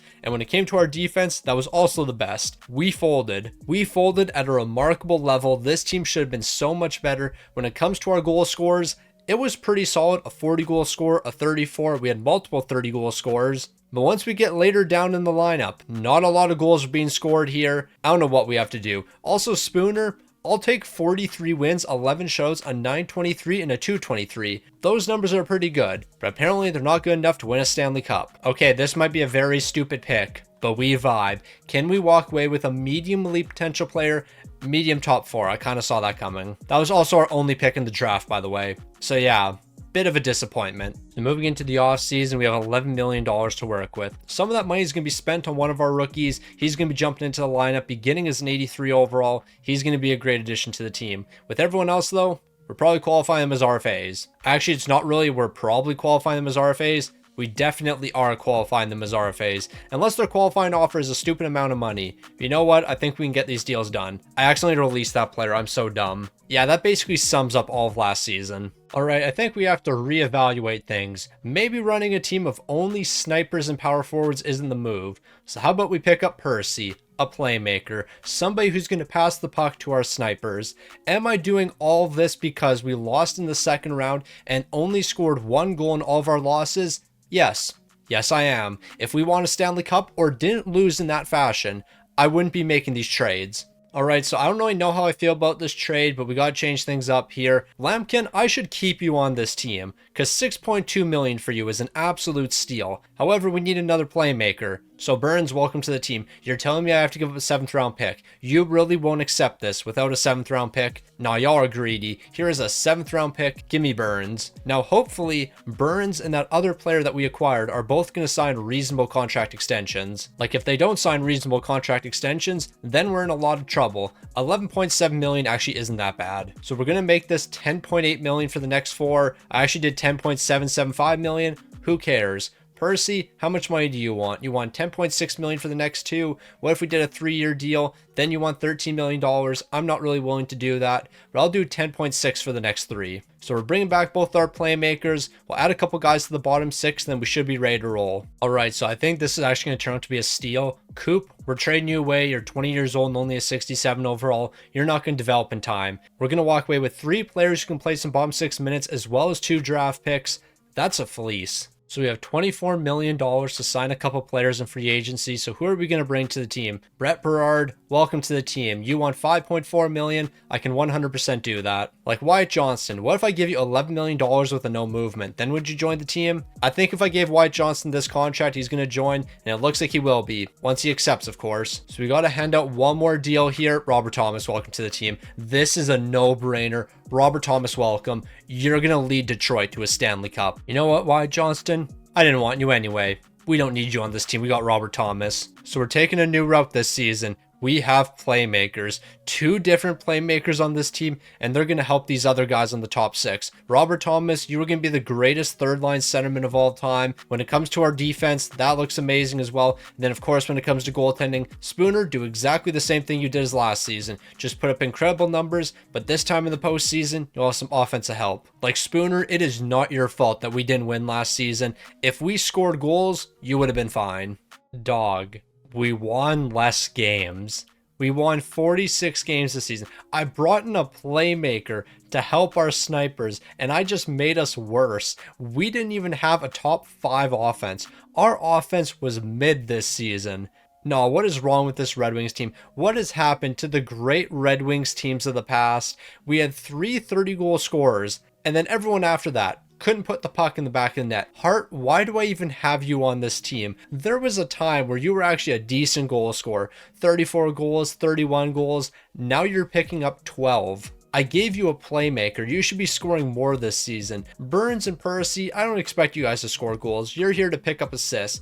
When it comes to these pure goal scorers, they're supposed to be carrying the weight for me, and they're not doing that right now. Spooner, you always put up great numbers. We have Montreal in the first round. I have such low expectations. No, like my expectations are actually so low, I'm not even turning on the face cam. I'll just simulate the first round. Whatever happens, happens. But man, are my expectations low heading into the postseason. You would think this team would be better offensively, given the fact that I gave them 2 playmakers. But nah, we were better off with only snipers on the team. And right now, we're actually winning games, but we're going to drop game number 4 because we can't sweep anyone. We drop game number 5 as well. Okay, we need to close this out, and we're going to be doing that in game number 6. We might be on to something here. Then again, I can't get gassed up about what we did in the first round. I'm not going to celebrate anything until we win a Stanley Cup. When we win 16 postseason games, then I'll celebrate. We've won 5 so far. We haven't even made it 6 yet. We just made 6 postseason wins. A win in game 5 is going to make it 7 postseason wins. Let's close out in game number 6. All right, the boys are rolling. We're halfway there to 16 wins. I will not celebrate until we have 16 wins. We're dropping game 1, but we're winning back-to-back games after that. We're in the Stanley Cup final. I don't care if we weren't scoring goals during the regular season. We are scoring goals now. We have the Nashville Predators in the Stanley Cup final. 4 more wins is what I need here. I need you guys to win 4 more games. Can you do that for me? We can celebrate now. Stanley Cup champions. And why are we Stanley Cup champions? We all know why. We are Stanley Cup champions. It has nothing to do with the elite goal scorers, but it has to do with one man, and that man's name isn't Spooner. But we got to scroll down a little bit because Robert Thomas is a Stanley Cup champion with the Detroit Red Wings. He might be an 81 overall. He might have only had 11 points, but you know he played a big role in this victory. Without Robert Thomas, the Detroit Red Wings aren't winning a Stanley Cup. Spooner, you had incredible numbers, but Robert Thomas was still more valuable. He should be taking home the Conn Smythe. I don't care if he didn't lead us in goals or assists or points or game-winning goals or basically any statistical category, but the intangibles he brought to the team, Well, that's why we won the Stanley Cup. The Detroit Red Wings are Stanley Cup champions once again in 2038. I was questioning this team a little bit, and then they locked in and won a Stanley Cup. So you know what? We're actually not making any adjustments over the offseason. We're just going to stick with what we have. So after winning a Stanley Cup, we're going to win a little bit in the draft. We're getting a 64 overall. Never mind, bro's 20 years old. He is not going to develop in time. But with the 96th overall pick, we might be able to get something, because there was one player I was interested in. We're taking them about 10 picks early, but they might have low franchise potential. They 1000% won't have low franchise potential, but imagine if they do. That would be crazy. Low elite potential, 55 overall, but he's 17 years old, so lots of time for him to develop. So moving into the re-sign phase, we have ourselves about $11 million to work with. And with that $11 million, we're not going to spend any of it. Instead, we're just going to qualify RFAs. Because yeah, I'm not spending any money here. These guys are looking for way too much. There's two players that are looking for extensions, and I'm going to keep it $150 with you, Hart. I don't want to bring you back to the team. After last season's disaster, I'm not bringing you back. ASP, we could do a short-term deal. However, I want to hold off with you because I think you'll drop to elite potential by the end of the season, and I should be able to save a little bit of money. All right, so we've reached the point in the 25-year rebuild where I just end up qualifying a bunch of RFAs and flipping them elsewhere to bring in guys for the bottom six. So I'm not going to show you a lot of these trades, especially if they're not going to be notable. That's also probably going to include free agent signings. Like if it's not going to be a notable signing, I'm not going to bother showing you. Like realistically, do you need to see a trade like this? I don't think so. The last season, we didn't look the greatest during the regular season, and then we just dominated the postseason with the help of Robert Thomas. However, things are a little bit different. Robert Thomas is no longer on the team, so are we going to be able to bounce back without Robert Thomas? Can we win without Robert Thomas playing some big third line minutes for us? I guess we'll have to wait and see. Also, apparently Nielsen's developed into like an 84 overall goaltender, so maybe he's going to be taken over sooner than later. I mean, we have Spooner locked down for a handful of years still. We have him for the next 3 seasons. And he's been an elite goaltender, so I don't want to turn my back on him. I also can't turn my back on him because he has no movement. So yeah, we're kind of stuck with him. Alright, so I can't make this up. This doesn't seem believable. How many points do you think our leading scorer had this season? 70? 80? 90 points? Maybe even 100? Nope, 64. Brad Connor had 64 points. He was our leading scorer with 64 points. We're going to win another Stanley Cup. I forgot to look at goaltending numbers. Let me look at goaltending numbers, and then we'll go win another Stanley Cup. Spooner, you had great numbers. Stanley Cup bound. I am not scared in the slightest. We're taking on the Islanders. Same method as last season. We're not changing anything up. If we get embarrassed during the playoffs, we're bringing in a new head coach. Same rules as last season. We're just going to simulate round by round. Yeah, if we win Stanley Cups, we keep the coach around. If we lose the Stanley Cup, then we're firing the coach. We've already won 2 games so far. The offense hasn't been flying, but our defense is elite for some reason. We're dropping game number 3. We better not drop game number 4. Okay, I am slightly concerned now. Luckily, we're going to be winning 2-1 in game number 5, and then we're closing it out in game number 6. So we're moving on to the second round. This team doesn't make any sense. Like, honestly, this Detroit Red Wings team makes so little sense. It's actually ridiculous. We're winning game 2. Can we win game 3 as well? Yes, we can. We're winning game number 4, and we just scored 10 goals. What is wrong with this Red Wings team? Like, this actually makes no sense. Why are we performing like this? I don't even know what to say anymore. Like, at this point, I am speechless. We might be losing, though. Okay, we lost 3 games in a row and we're out in the conference finals. So that's a tough one. So Detroit, unfortunately, we're going to have to fire our head coach. We're bringing in somebody new next season because there is just no way. Our leading scorer only has 64 points. I brought in snipers, as many snipers as humanly possible. And you're telling me these guys just don't record points. Like Brad Connors, you're a sniper, 30 goals. Bannister, 64 points. I think you're a power forward. Yeah, it doesn't make sense. Hart, you're just leaving the team. I never want to see you again. Rudy Hart might be one of my most disliked players of all time now. Bro was brought in to be like a depth player for us. He ended up playing some good second line minutes, but over these past 2 seasons, he's just been an absolute joke. He was supposed to be one of our big time goal scorers, and I guess he was during the postseason. He had 8 goals in 17 games, but this man during the regular season, just does nothing anymore. Like if we go all the way back to 2034, Rudy Hart is like 24 or 25 years old at this time. The sky's the limit for this kid. He showed great potential, picking up 54 points. He had 34 goals as well. I'm thinking this guy can be a great goal scorer for us. Here we are in the middle of his prime, and he's recorded 26 goals over the past 2 seasons. He has taken 403 shots, and he has scored 26 goals. I don't like those percentages. So yeah, Rudy Hart, say goodbye. You're not returning to Detroit. I don't want to see you ever again. Vegas won the Stanley Cup. We'll be back sooner than later. Don't you worry. Now we got to figure out a way to retool our team because clearly we're not good enough to win Stanley Cups anymore. So securing a lowly potential 63 overall defenseman, well, I think that's a good start to our retool. All right, so we held off for a while hoping that we can re-sign ASP for less, and I don't think that plan actually worked out. Or I guess it sort of did. $13 million for 2 seasons really isn't that bad. So ASP, you are coming back to the team, and it's actually going to be for a lot less than I expected. Like, we're going to get this down to the $10 million range, 10.5 for the next 2 years. ASP, welcome back. Hart, don't let the door hit you on the way out. You're not coming back to this team. I refuse to bring you back to this team. And then with everyone else, cheap contracts or you're being qualified as an RFA. Also, Nielsen, I guess I can bring you back for $2.1 million for the next 2 years. You might be the starting goaltender sooner than later. Who knows? All right, so I think we're going to have to pull off a big time trade here. And you know what? I think I know who we're going to trade away. I think it's going to be this defenseman right here because I have a feeling he's going to be looking for about $18 million.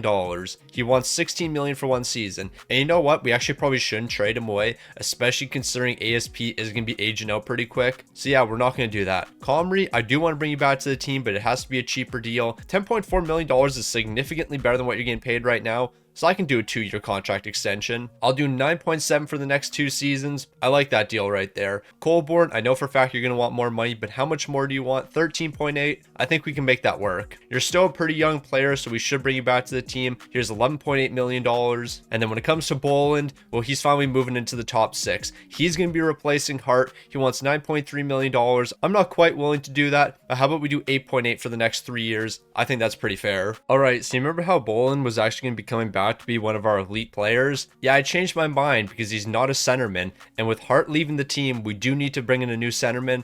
So yeah, this is the trade we're making. Boland in a second, and we're picking up this guy from Buffalo. I don't really care how many draft picks I have to throw into this deal. We have to get it done because we need another elite centerman on the team. There we go. We got the deal done. Over the offseason, we got rid of Hart, and good riddance. We don't want him on the team. But on top of that, we changed up the coaching staff a little bit. I'm really hoping that leads to some more offense this season because our top 6 is not scoring enough. They should be scoring significantly more goals. Nielsen, it looks like you're taking over as the starting goaltender. Spooner, you're going to be a very expensive backup, but we only have you under contract for 2 more seasons, so I guess that's not the end of the world. But it's time to get the offense going. It's time to start scoring some goals once again. No more seasons where our team leader is picking up only 60 points. At the very minimum, I'm expecting 100 points from our top players. Now, this was certainly an interesting season. So the Detroit Red Wings are finishing 2nd in the entire league, a 53-22-7 record. That's amazing. 3.4 goals per game is 2nd in the entire league when it comes to offense. I feel like this isn't that crazy of an offense,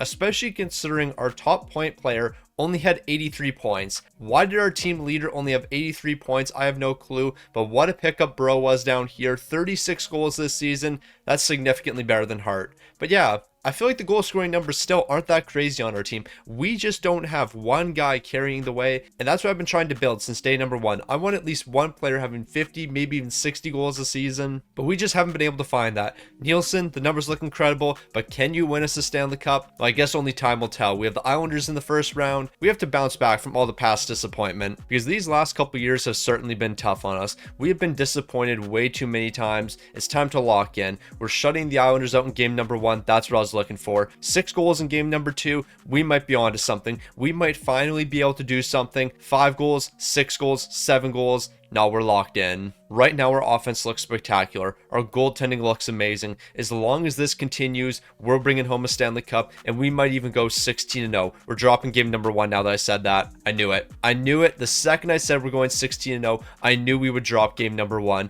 We're probably going to drop game number 5 as well, but I guess not. We're 8-1 so far in the postseason, and the only reason we're 8-1 is because I ran my mouth. Like, if I didn't say anything about 16-0, we would have went 16-0. But the fact that I brought up 16-0 is the reason we're not going 16-0. The other reason we're not going 16-0 is because we're losing in the conference finals to the Toronto Maple Leafs. That is also going to impact us going 16-0. I think we really have to have a sit down with this team. Can we win with the core pieces that we have right now? I'm not 100% sold with a lot of these guys. They don't put up great numbers during the regular season. They don't necessarily step up for me when the playoffs come around. There's a lot of pieces that I'm not sold on. Connor, you're one of the guys I'm not sold on. But then again, you did step up during the postseason. So maybe you're not that bad. But there's just a lot of players on this team that I feel like aren't stepping up. Burns and Percy, you guys are here to pick up assists. You guys are playmakers. That's what you're here to do. Bannister, on the other hand, you had 2 goals. Comrie, you had 5 goals. You're supposed to be the big time goal scorers and you're doing nothing for me. I need you to put the puck in the back of the net. I need you to be a little bit better.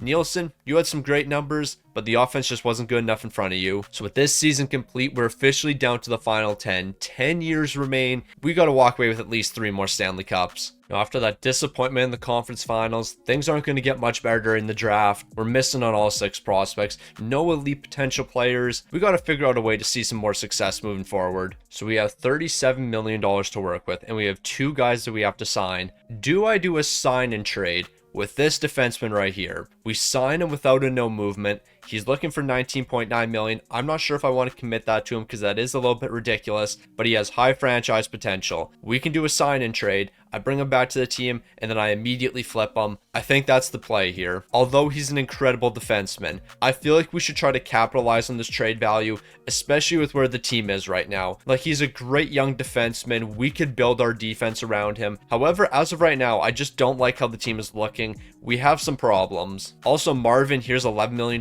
for 1 season. I'll bring you back, I guess. Maybe we'll end up flipping you. A lot of questions are going to be answered over the offseason. Dog, what am I looking at? Jake Bellemore. I think we drafted him. Yes, we did. We drafted this guy, and he has turned out to be one of the greatest scorers of all time. He can't skate at all. But look at that pass shoot bias. 67 goals and 6 helpers. We're bringing him to the team. I don't know how we're going to bring him to the team. I don't know how much money he's getting paid right now. We have to do this. He is playing in the top 6 because he just scores goals for no reason. I don't know who we should trade away here. We got to move on from somebody. We kind of have everyone locked down right now. I guess we can just trade away draft picks because he doesn't really have that much value. I can give you a 1st round pick, I guess. A 1st round pick is too much for bro. This guy is the most confusing player of all time. You scored how many goals last season? 67. You're an 84 overall, low top 9 potential. We need goal scorers. So welcome to the team, I guess. I don't even know what to say. This deal doesn't make sense. I'm probably going to play him in the top 6. I don't even know what happened there. So the guy we just brought to the team was 2nd in the league last season in goals. Okay then. You know what? I want to apologize to my team, because I'm looking at the top goal scorers in the NHL right now, and I've been putting a lot of pressure on my team for not scoring goals. We had Connor in the top 10. We had Bannister in the top 10. We had Roach in the top 10. We have a lot of goal scorers here in the top 10. I gotta stop putting blame on these guys, because I guess goal scoring just doesn't exist in the NHL anymore. Like, the fact that there was only 2 guys with over 50 goals and only a couple guys with 40. So I guess all of our players are actually performing. But yeah, Delmore, this makes no sense. So with all that being said, now that we understand this, we're not going to trade our high franchise potential defenseman. There's no reason for us to do that. ASP, you're not coming back to the team. Connor, I would like to bring you back to the team. How much money do you want? I think we can get this down to $15 million. I'll do $15 million for the next 8 seasons. I think that's a pretty fair contract. It's the exact same as what you're getting paid right now. Percy, we need to bring you back to the team. We need your elite playmaking abilities here. But right now, you're only looking for 1 season, so I guess we're going to hold off. Now, this season is about 1 man and 1 man only. Delmore. This entire season is focused around you. What you were able to do last season with the Carolina Hurricanes makes absolutely no sense. I don't understand how you scored 67 goals last season, but you are getting top line minutes. You're getting top power play minutes. You are going to be our #1 guy. We are going to play through you. I can't wait for you to score 15 goals with our team and be an absolute fraud. Now, I would say the Detroit Red Wings had a pretty successful season. So what we're going to do is just simulate the entire postseason and narrate over it. Delmore, you are the greatest goal scorer of all time. What you did with this team makes absolutely no sense. Like, Delmore is going to go down as the greatest 84 overall player of all time. As an 84 overall, he's going to go down as one of the greatest goal scorers of all time, because it doesn't make sense. This man breaks all logic. Like, you would think if you want to score 60 goals, you need to be a decently high overall. Not Delmore. Delmore said, nah, I'm going to be an 84 overall player and go down as the greatest goal scorer of all time, because that makes so much sense. We're taking down the Toronto Maple Leafs and we're back in the conference finals. We're taking on the New York Rangers. We've dropped 2 games in a row. Not really ideal. We need to make a big time comeback, but we're falling in game 7. Detroit was games away from making it back to the Cup final, and we lost to the eventual Cup champs once again. But Delmore, we need to have a conversation, because it doesn't make sense. I cannot comprehend what is going on with this team. So we were pretty solid this season. 58 wins, we won the President's Trophy. Bannister, 92 points. But I don't care about that, because this man Delmore had 69 goals. It doesn't make sense. He has exact top 9 potential. His role is second line forward. Why on earth is he picking up almost 70 goals? I don't get it. He takes so many shots, it's ridiculous. 422 this season. Why is he such an elite goal scorer? It doesn't make any sense. I am not going to complain about it. Delmore is one of the best goal scorers in the league. I think Michkov had more goals, but he didn't.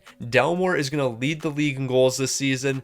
Why is this happening? I also do want to point out how scoring is basically just non-existent right now. There was one player who recorded over 100 points.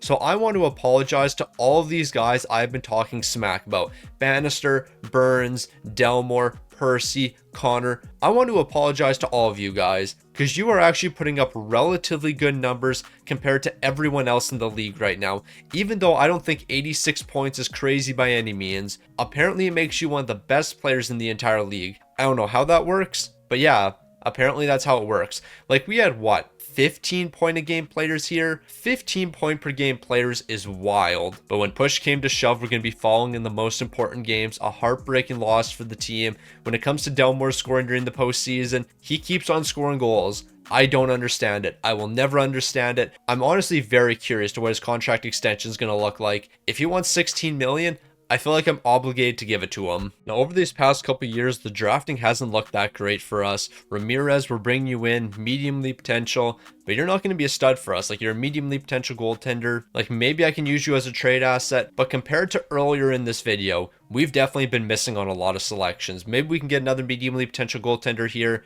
but it doesn't look like it. So as we can all see, ASP has decided to call it a career, and he's not going to be returning. Percy, I do want to bring you back to the team. I'm not doing that. I'm not giving you almost $20 million. That just can't happen. Roach, I can bring you back though, because this is a lot more reasonable. But yeah, we're going to be losing Percy. And honestly, losing Percy might not actually be the end of the world here, because we did have to move Comrie down to the bottom 6. So Percy, even though you're leaving the team, we're going to be able to bounce back from that. Also, out of these 2 goaltenders, who's coming back to the team? Spooner wants 12.6 million. Not a big fan of that contract. Nielsen wants 11.5 million. Also not really a fan of that contract. So we're letting both of those guys walk. So this is probably the biggest off season of the video because of one man and one man alone. We are going to check in with Delmore. How much money does he want? 15.4 million. He is honestly worth every penny. I don't know how a player like Delmore has turned into the greatest goal scorer of all time, but he somehow has, and we're going to bring him back to the team for 13.8 million. Actually, we'll make that 14 million for the next 5. I lied. We're actually doing 13.7 million. 13.7 million for an 86 overall who has exact top 9 potential. You will never, ever, ever see me hand out a contract like this again. I just gave somebody who has exact top 9 potential $13 million. It doesn't make any sense. In reality, this deal makes no sense. There is no logic behind a deal like that, but somehow there is logic. Even though the overall says don't give him that deal, even though the potential says don't give him that deal, he's like, well, I'm the greatest goal scorer of all time, so you have to give me that deal. I still haven't figured out exactly how he is the greatest goal scorer of all time, but he is. His pass shoot buys is on another level. He just shoots the puck and that's it. He doesn't think. he just shoots. And somehow he just shoots it into the perfect spot every time, which results in goal after goal after goal after goal. Delmore, you are the GOAT, and it doesn't make any sense. So over the offseason, we are making a couple trades. Belanger's going to be brought to the team, and he's going to be the new starting goaltender. Right now, he's only an 83 overall, but he has the potential to be a star. And then when it comes to our backup goaltender, it's basically the exact same deal. A second and third rounders now being shipped over to Pittsburgh.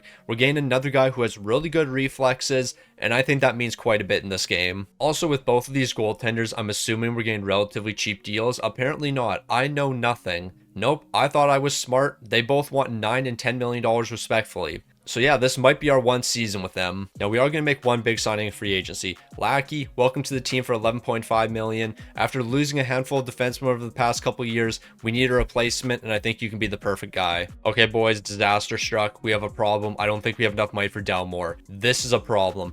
Delmore no longer wants to sign with the team. How much money is he looking for now? He wants $18 million. A problem has arisen. Delmore is too valuable for us to lose. So I think what we're going to do right now is we're going to hold off for a little bit. Hopefully when we get to the end of the season, we're going to have enough money to extend him. If we don't, somebody's going to be traded. Delmore, do not worry. Eventually you will come back to this team. I don't know when you're going to be coming back, but you will be coming back because I can't afford to lose you. So the fact that Delmore isn't re-signed right now has me a little bit concerned, but eventually he will be coming back to the team. We will find the money for him because some reason he is the greatest goal scorer of all time. I'm going to mention this probably for the rest of this video, and it's going to get very repetitive, but just look at this man.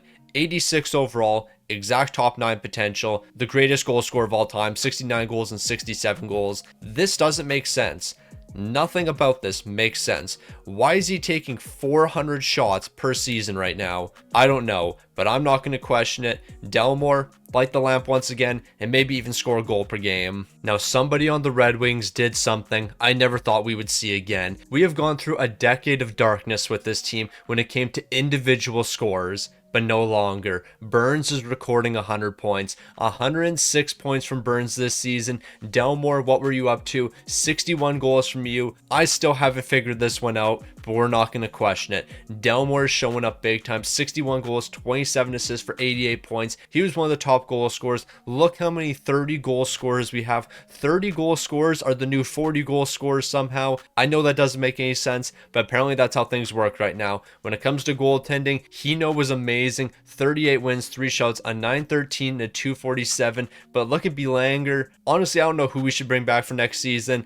It's going to be whoever's cheapest. That's who it's going to be. If we can bring somebody back if we can bring one of those goaltenders back for $6 million less than the other, then they're going to be rejoining the team. We have Carolina in the first round, but I don't care about what everyone did during the regular season. I only care about what these guys do during the postseason. And the postseason is going to start right now. We need this team to start winning some playoff games. We need to bring home another Stanley Cup. I know we're capable of doing so based on what we did during the regular season. I don't like the fact that we dropped the first 2 games though. That is not a good sign, and we're not scoring goals either. We're about to lose in the first round. This postseason's over. We'll just simulate the rest of the first round, but ain't no way we're falling in the first round to the Carolina Hurricanes. How on earth are you guys doing that? Unless we're making a comeback here, which we're doing. Okay, I guess you can do that as well. You can make a 3-0 series comeback. I don't even know what to say about it. So moving on to the second round, we get the Toronto Maple Leafs, a team that has had our number recently, but not anymore. They won game number 1, but I don't care about that because we're going to win 4 games in a row and we're taking this team down. We're about to move on to the conference finals after this game number 5 win, so let's move on. So Detroit's on a little bit of a heater right now. We have the New York Rangers up next.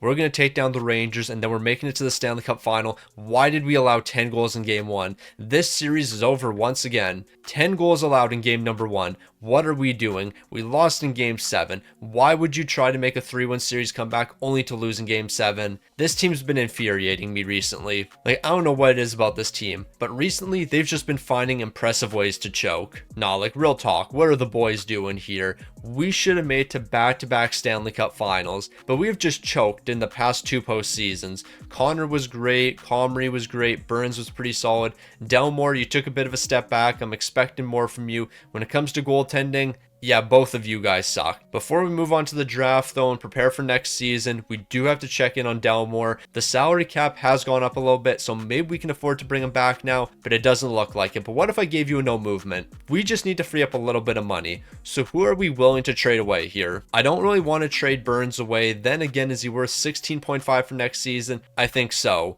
Roach, I think we have to trade you away. Because really, outside of you and our number one defenseman, we can't trade anyone else away to free up money. Now, Roche, we've been through this. I can't afford to keep you on this team. Your $14 million is too much, so I'm trading you away. Boyd, welcome to the team. We're going 1 for 1. I guess I have to throw in a 7th round pick, but that's not the end of the world. We'll get this deal done. I don't expect we're going to be getting any elite prospects at the draft, but if we get somebody, I'll definitely show you. Now, we did end up walking away with one notable player. Belford's going to be joining the team. Lowly potential. He's a 55 overall right now and 19 years old. I don't know if he's going to turn into an elite sniper, but I thought the same thing about Delmore, and look where we are. All right, so Delmore, welcome back to the team. I can't believe I'm about to give you $18 million. But somehow you are worth every penny. I'm also going to give you a full-on no movement because I do not want to move you. Delmore is a superstar and he will stay with this team. So here we go, $14.9 million for the next 5 years for an 86 overall who has reached his potential, which is exact top 4. Never in a million years did I think I would ever do a contract like this, but here we are. Also, when it comes to our starting goaltender for next season, it's going to be Belanger, $7 million for the next 2. Hino's just looking for way too much money. We can't bring him back. Now, we still have a decent amount of money, so Bannister, bringing you back to the team shouldn't be too difficult. Okay, you're not coming back to this team. Did you want $20 million? That is wild. Everyone else is walking as well. We can always find replacements for bottom 6 players. Now, I'm not going to lie to you. Things haven't been too great for the Red Wings recently. We haven't been able to see a lot of success, but that's going to change now. We are going to start seeing success this season. And why? I have no clue why. But I just feel like we're going to start seeing success. Like, there is literally no logic to my thinking. I just believe the team is going to be better this season. There is no reasoning behind this belief, but I just have a feeling. And honestly, that's good enough for me. Now, Detroit, there's not really too much for me to say here. You're first in the entire league, but that means nothing because you've been first in the entire league for the past like 4 or 5 years now. Whether or not you guys show up during the postseason, that's the question that still has to be answered. Delmore, 60 goals this season. It still doesn't make any sense to me, but I'm done questioning it. Belanger, you were kind of a fraud, so I'm a little bit concerned heading into the postseason, but I guess we'll see what happens. We have Montreal in the first round. Like, I'm not going to stress out about our team anymore. If we win, we win. If we lose, we lose. But I don't think we should lose. I only think we should win. So how about we win right now? Let's take down the Montreal Canadiens in a sweep so we can move on to the second round. We've already won 2 games. Can we make it 3 wins? Yes, we can. Can we make it 4 straight victories? We're off to a decent enough start. So moving into the second round, I don't think we've taken on this team before. The Toronto Maple Leafs. Have we played against the Toronto Maple Leafs so far in this video? I don't think so. I don't think we've ever matched up against the Toronto Maple Leafs. We were 1 game away from going 8-0 to start the postseason, but unfortunately we're losing the game in overtime, but it could be a lot worse. So we're 8-0 so far in the postseason. We're taking on the Islanders. I don't believe they have Matt Schaefer anymore. They might still have Len Dupont, but they don't have Matt Schaefer. We're dropping the first 3 games. I thought we were going to get swept. This postseason's over. We'll simulate the next 4 games. I couldn't be bothered to jump into any of these games. I'm happy I didn't jump into any of these games. We won 4 in a row, and we're now in the Stanley Cup final to take on the Minnesota Wild. Can we take down the Wild? Well, we split the series so far, so it's a best of 3 moving forward. Game 5 is a must-win for us, and why did we have to drop it? Why are we always choking? Like, we always seem to be in a really good position, and then we collapse. The entire team falls apart. Delmore, it's time for you to pick up a goal. I need you to pick up a hat trick in the 3rd period or something. We're losing this one. You can't make this up. Why do we always show a little bit of promise, and then the second I get gassed up with this team, we just completely collapse? So for the 5th year in a row, maybe the 6th year in a row, I don't know how long it's been, but we're collapsing once again in the playoffs.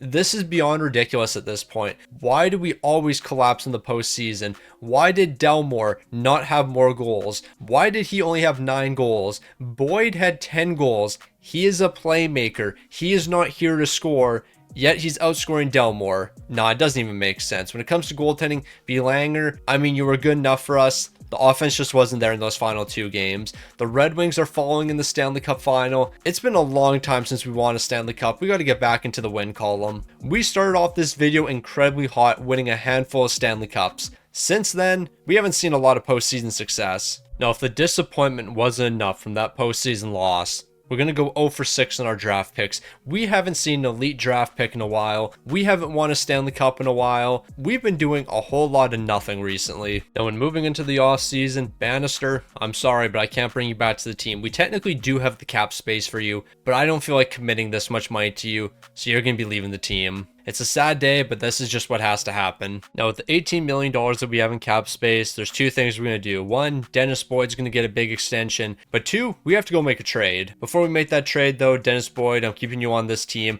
I'm giving you a no movement. We're saving as much money as possible. Like, this is an absolute no-brainer for us. $11.4 million for the next 6. Langer, I think there's a good chance that you end up leaving the team after this season, but just wait a moment. Maybe we keep you around, because this deal honestly isn't that bad. I'll do 7.5 for the next 4 seasons. We'll up this to 50% protection. I like that contract for him. I know he's only an 84 right now, but he was pretty solid for us last postseason, so we can keep him around. So now that we've basically spent all of our money for next season, I guess we can bring somebody in on a 1-year deal. Now, who exactly is that player going to be? Well, how about we go with Hamilton? Right now, he's an RFA, but I'm willing to send him a ridiculous offer. I'll give him $16.5 million for 1 season. We have to give up our first 3 rounds of picks for this season and next season's first rounder, but I think this is a very good deal. I guess we'll see if St. Louis is going to match. I can only assume they will. I would honestly be stunned if they didn't. So Hamilton's going to be accepting our deal, but the real question is St. Louis going to match that deal or not? I'm assuming they're going to be matching because I don't see why they wouldn't match the deal. Like, it only makes sense for them to bring him back to the team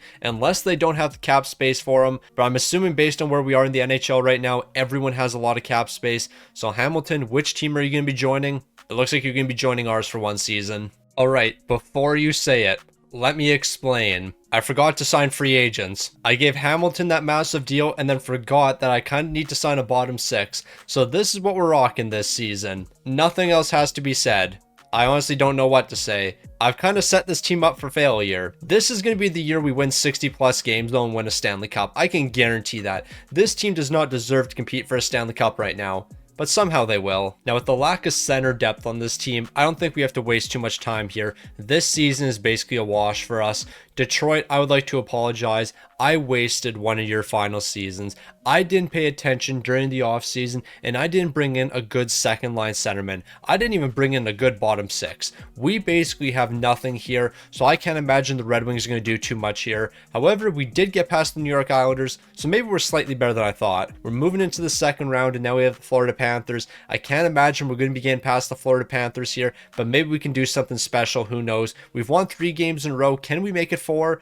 All right, we're in the conference finals and we're 8-1 so far in the postseason. We don't have a bottom 6, and we also don't really have a good second line centerman. But I guess that's not going to be the downfall of this team because we are in the Stanley Cup final. I guess I know nothing. Apparently, I know nothing about building a team. We just won the Stanley Cup. Now, this season just made no sense. So we all know we didn't have a bottom 6, and we know we didn't have a second line, but we won 51 games this season. And what exactly did 51 wins do for us? Well, it helped us win the President's Trophy. So we were actually the best team in the entire league this season. When I was doing all that yapping during the postseason, I was just basically trying to make you think that we weren't a good team. But in reality, we actually were a very good team this season. We won the President's Trophy, and on top of that, we just won a Stanley Cup. We had a bunch of low 70 overall players on the team.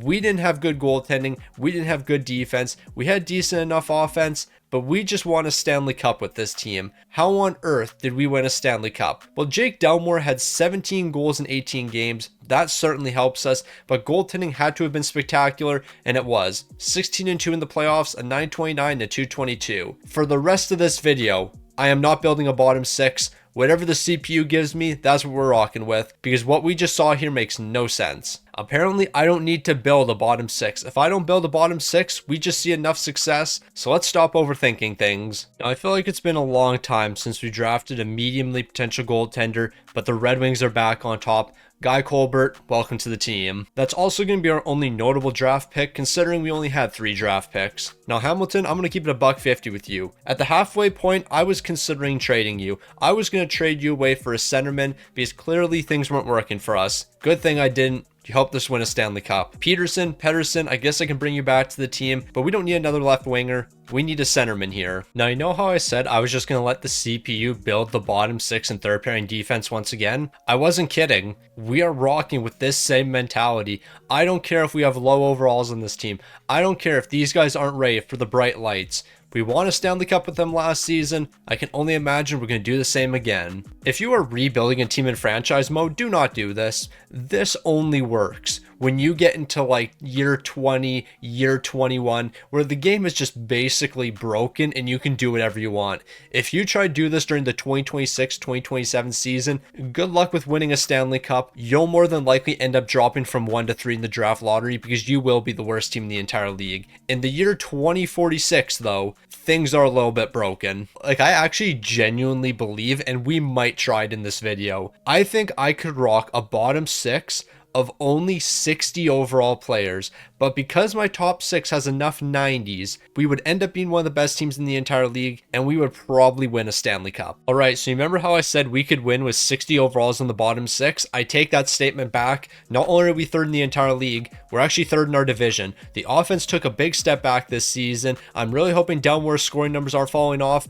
but they are. 46 goals this season, only 280 shots. What has happened to our great king? Belanger, luckily your numbers did look better this season, but I need them to be even better in the postseason, because if we're scoring less goals, then I need you to keep the puck out of the net more often than not. We're taking on Florida in the first round. This is not going to be easy. Now, this postseason run is probably going to be our most difficult run of all time, because if we get past the Florida Panthers, more than likely we have to take on Tampa Bay in the second round. If we can make it to the conference finals, I think we can win a Stanley Cup, but making it out of the first round might be difficult, and it looks like we're going to end up falling to the Florida Panthers unless we make a 3-1 series comeback here, but I can't imagine that's going to happen. But we've been able to make 3-1 series comebacks before, so maybe we're going to do it again here. We've won game number 5, now we need to win game 6, but it's not going to be that easy. We're falling in the first round right after winning a Stanley Cup. Now that we know we actually need a bottom 6 here, let me improve this team heading into next season. Alright, so we gotta start prepping for these final couple seasons. 5 years left in the rebuild, and I know exactly what we're gonna do.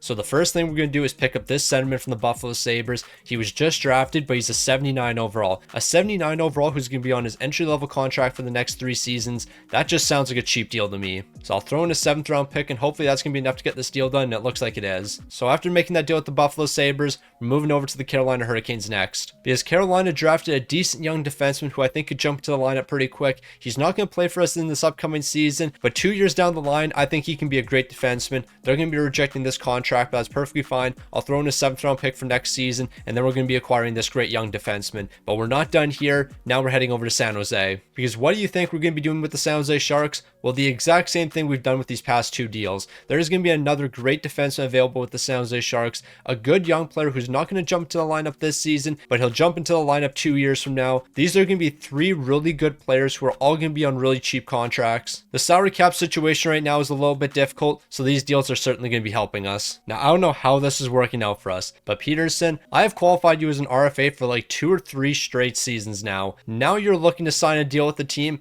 and we're looking at like $2 million.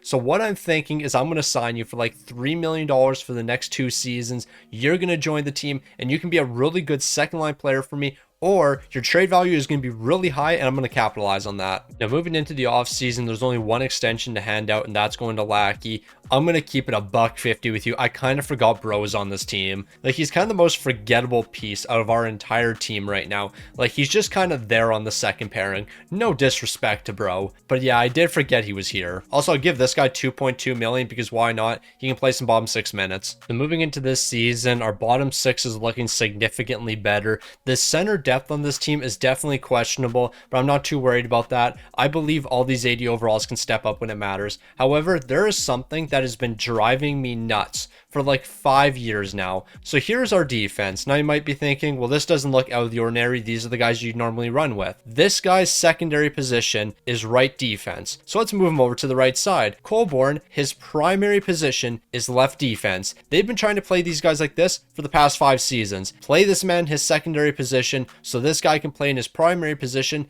and not out of position. It is not that difficult. I don't understand why the game can't comprehend this. It is not difficult to understand. His secondary position is right defense. Therefore, he can play on the right side. Colborne is a left defenseman and doesn't have a secondary position. Therefore, you only play him on the left side. It's not that hard to comprehend. I don't understand why the game can't figure it out, but they can't. So there's my stupid rant to the video. That has been driving me nuts for a while now. Like, I don't understand why we can't figure it out. Now, it's kind of amazing what happens when you build a bottom six. First in the entire league with a 61-17-4 record. It's crazy. The more good players you have on the team, the better you perform. Who would have thought that? Nobody would have thought that if you have better players in your team, then you'll just perform better. You'll outperform a ton of teams. Nah, nobody's ever thought of this concept before. I'm really a trendsetter right now. We're taking on the Islanders in the first round. How about we win a Stanley Cup as well? Like, let's start another trend here as well. Instead of losing in the postseason,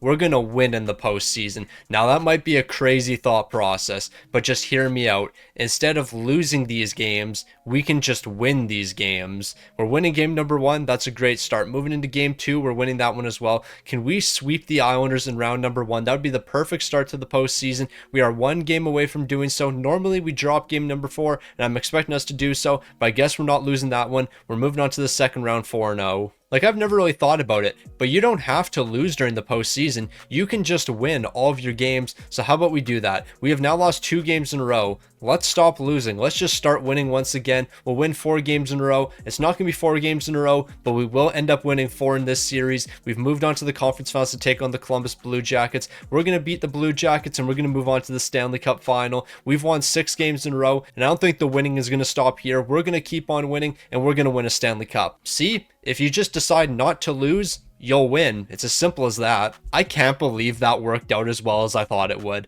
Like, I was just yapping, talking about, oh, let's just not lose and we can win. And then we actually won every game and then won the Stanley Cup. That worked out perfect. Delmore, 13 goals, 3 assists for 16 points. Burns, 29 points. You've been an absolute stud. You've low-key been an underrated player for us. He hasn't got enough respect. Boyd's been a really good player as well. Our defense has been amazing. And then when it comes to goaltending, Belanger, I don't care if you're not the highest overall in the world. 15 wins, 4 shots, a 929, a 219. I'll take those numbers. 4 years left in the rebuild. We still have Belanger for a couple more seasons. I think maybe he needs a contract extension. It doesn't look like it. We have him for 2 more. Let's just run it back for these next couple years and win a couple more cups. All right, so I think we're done drafting in this video, and we're just going to keep on using the same strats we used last season. So I'm going to pick up this defenseman from the Anaheim Ducks. They're going to be a cheap defenseman. I'm actually a little surprised this deal wasn't enough. I guess you have to throw in a little bit more. Here's a 6th round pick as well. Hopefully that's going to be enough to get the deal done. Perfect. By the way, bro was a 78 overall or something,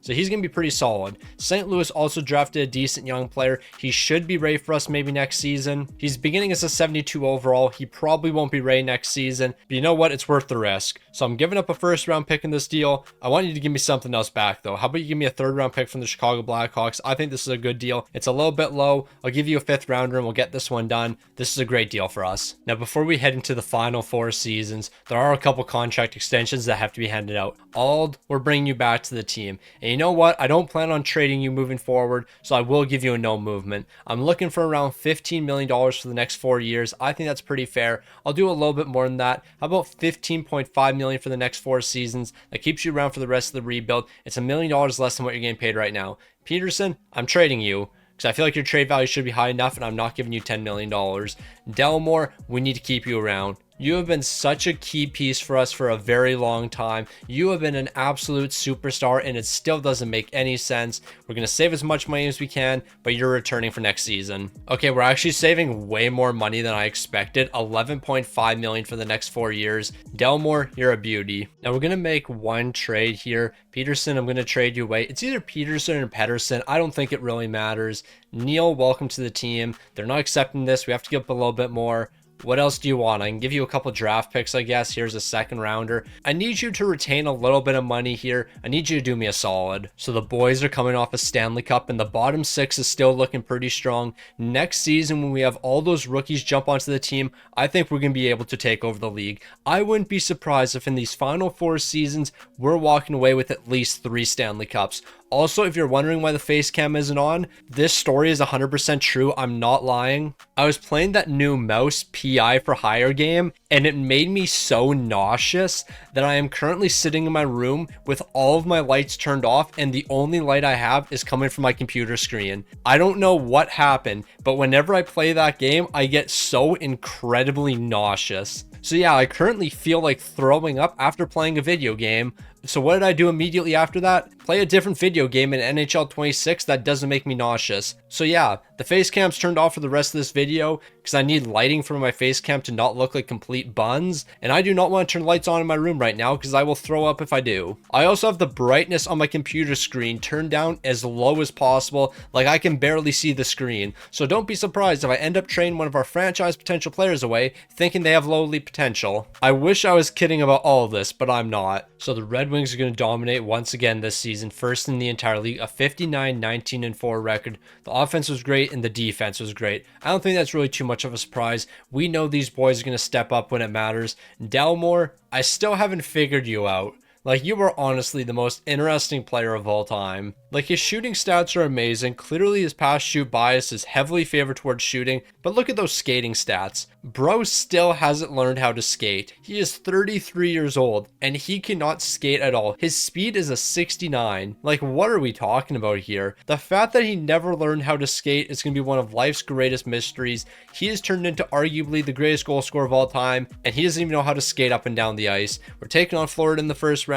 We're looking to go back to back. Now, I think we can all agree that it's actually pretty funny. The fact that this man doesn't know how to skate, yet he's probably the most dominant goal scorer in the NHL right now. Like, how does that work? How does a man who can't skate up and down the ice become the most dominant goal scorer in NHL history? Like, his skating stat was literally like a 69. How on earth does that work? How did you make it this far into your career not knowing how to skate? You know what? That's just going to be one of those things that you don't question. Who cares if he can't skate? He knows how to put the puck into the back of the net, and he can do that with the best of them. So we're moving on to the second round to take on the Montreal Canadiens. We won the first two games, but unfortunately we're dropping back-to-back games after that. Every game has gone to overtime so far, and with us dropping game number 5, we're in a tough spot. So we have to find a way to make the comeback in this series. We need to win back-to-back games. Delmore, I need you to take over in this one. I need you to pick up some goals, but apparently not, because everyone outside of you is going to be scoring. So you know what? That might be perfectly fine. Bro's just saving all of his goals for Game 7. So we have a big Game 7 coming up. We're looking to go back-to-back here, but we can't do that unless we win this game right here. So it's time for the boys to lock in. It's going to be a scoreless first period. Moving into the second, each team is going to be picking up 2 goals, but who is going to pick up the most important goal in the third period? Nobody. It's going to be a scoreless third period, so it all comes down to overtime, and we're falling in overtime. We're allowing a goal just 3 minutes in. That's a heartbreaking loss. We were looking to go back to back to back to back to back, I think. I think that's a 5-peat right there. I have no clue. All I know is we're going to be falling, so we can only finish the video off with a 3-peat and not a 5-peat. So Montreal would make it to the Stanley Cup final, but they would end up falling to the Chicago Blackhawks. 3 seasons remain in the rebuild. We're bringing on a bunch of rookies next season. Hopefully those guys are going to be great bottom 6 pieces for us and great third pairing pieces. If not, well, then we're in trouble. All right, well, that kind of sucks. Dean Comrie, thank you for the amazing seasons, but I guess you're retiring. Didn't realize you were that old. All right, so we're about to make a lot of trades because there's a ton of players that could immediately jump to the lineup for us. So let's go make some moves. All right, so let the moves begin. We're trading an RFA. Colbert's going to be brought in. He's going to be sticking around for the next 3 years. He's going to play some good third line minutes. Next, I'm going to move over to the St. Louis Blues. I'm trading 2 guys who are about to become RFAs. They're not interested in both of these guys, but what if I give you some draft compensation? What if I give you a 3rd and 4th rounder as well? Then St. Louis is going to say yes. Now, we're not done quite yet. Now I'm going to give up a 3rd rounder, a 4th rounder, and a 5th round. Irving's going to be brought in. He can play some bottom 6 minutes as well. We have to throw in a 6th round pick as well, but this deal is going to be well worth it. Irving, welcome to the team. Now, before we head into this upcoming season, Colborne, I need to give you an extension to keep you around for the rest of the rebuild. We'll do $14 million for the next 4 years. I think that's a pretty reasonable deal for you. You're a number 1 defenseman, so I have to keep you around. Or at least you're a number 1 defenseman on the left side. Belanger, I would like to keep you around, but it has to be a reasonable deal. I'm not doing $14 million, so you might be walking. Now, over the offseason, my plan was to bring in another superstar player. However, there were no good superstars out there that really fit what we're trying to build here. So instead of us going out there and getting a bunch of superstars, what are we doing instead? we're running basically a team of rookies. A lot of the young guys are jumping into the lineup this season. They're locked down for the rest of this video, and as long as these guys progress incredibly quick over these next 2 years, well, we can probably walk away with a couple Stanley Cups.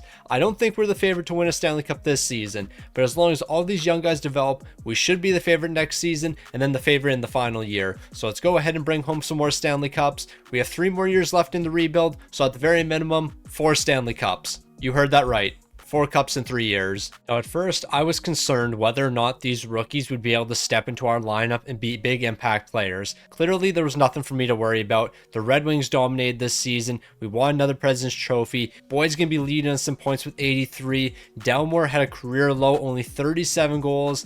Now the fall-off's begun for him, but that's perfectly fine. We have a lot of guys we can build around here, so even if he's not stepping up, there's tons of other players that can. Goaltending's still looking amazing here. I don't really have any concerns heading into the postseason. As long as we step up when it matters, we'll be all right. We have the Rangers in the first round. Let's lock in and finish this video off with a three-peat. So Detroit, I need you to go on a run here. I need you guys to win a Stanley Cup here, because if you win a Stanley Cup here, then you can win a Stanley Cup next season, and then you can win a Stanley Cup the year after that. We can three-peat to finish off this video. However, dropping game number 1 isn't the greatest sign, and then winning game 2 1-0 also isn't that great. As long as we win, I guess it's not the end of the world, but beating a team 1-0 does have me a little bit concerned. Where's the offense in that game? It should be a lot better. Luckily, we're going to take down the Rangers in 5 games, so I guess there's nothing for me to worry about. So we're moving on to the second round, and now we have the Montreal Canadiens. It's time for us to get our revenge. They took us down last season. They're not going to take us down again. They beat us in game number 1, but we beat them in game number 2.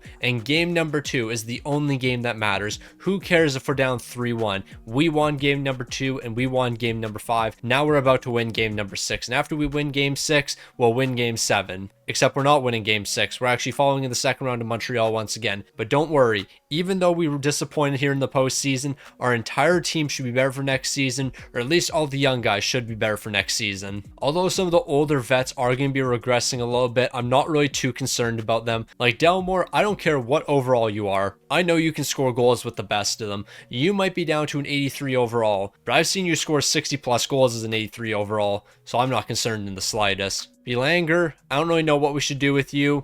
Maybe I'll give you an extension. Depending on how much money you want, you can come back to this team. But let's try to do something reasonable. Like, I feel like we should be able to bring you back here. You're an 85 overall. Yeah, we're locking you down for the rest of this video. You're going to be our guy. So here's $8.6 million for the next 3 years. Welcome back to the franchise. So we're at the draft once again. And of course, I'm not going to waste my time drafting any players. I'm just going to trade for players, because that's significantly easier. Now, before we head into our second last season, Connor does need an extension. He's looking for $11 million for the next 4, and I'm going to give him exactly what he wants. Although we have $17 million in cap space right now, and we could bring another superstar to the team, there's not really any players I'm interested in, because apparently the only players available are left wingers. It is literally only left wingers for some reason. I mean, I wouldn't be against bringing Percy back to the team. Do we bring Percy back to the team? I see a vision with a move like that. Percy hasn't been on this team for a very long time, but given the opportunity to bring him back for one more season, I think we have to jump on that opportunity. So 2 years remain in our Detroit Red Wings 25-year rebuild,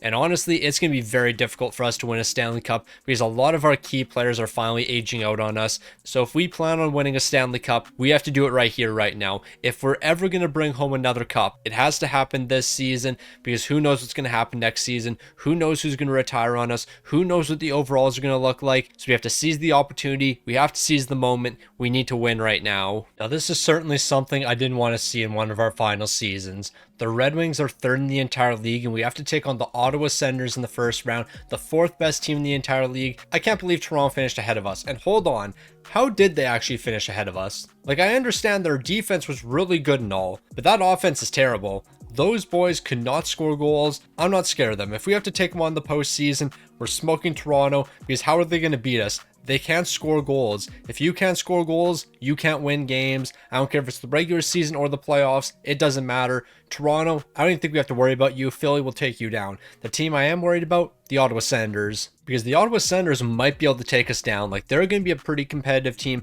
They're going to put some pressure on us. However, we were slightly better than them in the standings. That doesn't really mean anything, though. Who cares about the regular season standings once you're in the playoffs? The playoffs are what matters. And so far, we're struggling against the Senators. I guess we don't have to worry about losing to the Toronto Maple Leafs, because we're not even going to get to take on the Toronto Maple Leafs. we're out just like that. So we're moving right on to next season. We don't need to see the off season. We don't need to see anything. We're heading into year 25. One last chance to win another Stanley Cup. So here we go. Year number 25, and the expectations are pretty low. Age has caught up to a lot of our players. Delmore, you're only an 81 overall. Connor, you're only an 80 overall. A lot of our team is just 80 overall players. A lot of these young guys never developed. Like Terry Bales, you've been on the team for 2 seasons now. You had 39 points in your rookie season, 40 points last season. Why on earth are you still only an 82 overall? You should have developed by now. Your overall should have gone up a little bit, and apparently with all of our young rookies here, none of them have developed. I don't know what held these guys back. I was really expecting a lot from them, but the development of all these players just never lived up to the hype. Our defense is regressing. Now, if we really want to take home a Stanley Cup in this final season, we need a miracle to happen. So here we go. One last postseason run. I didn't think we had another good run in us. I thought our dominance was done last season. After I saw a bunch of the guys regress, I didn't think we'd be back, but I was wrong. Delmore, 58 goals. He's back to scoring goals. He is a 78 overall and he had 58 goals. I cannot stress this enough.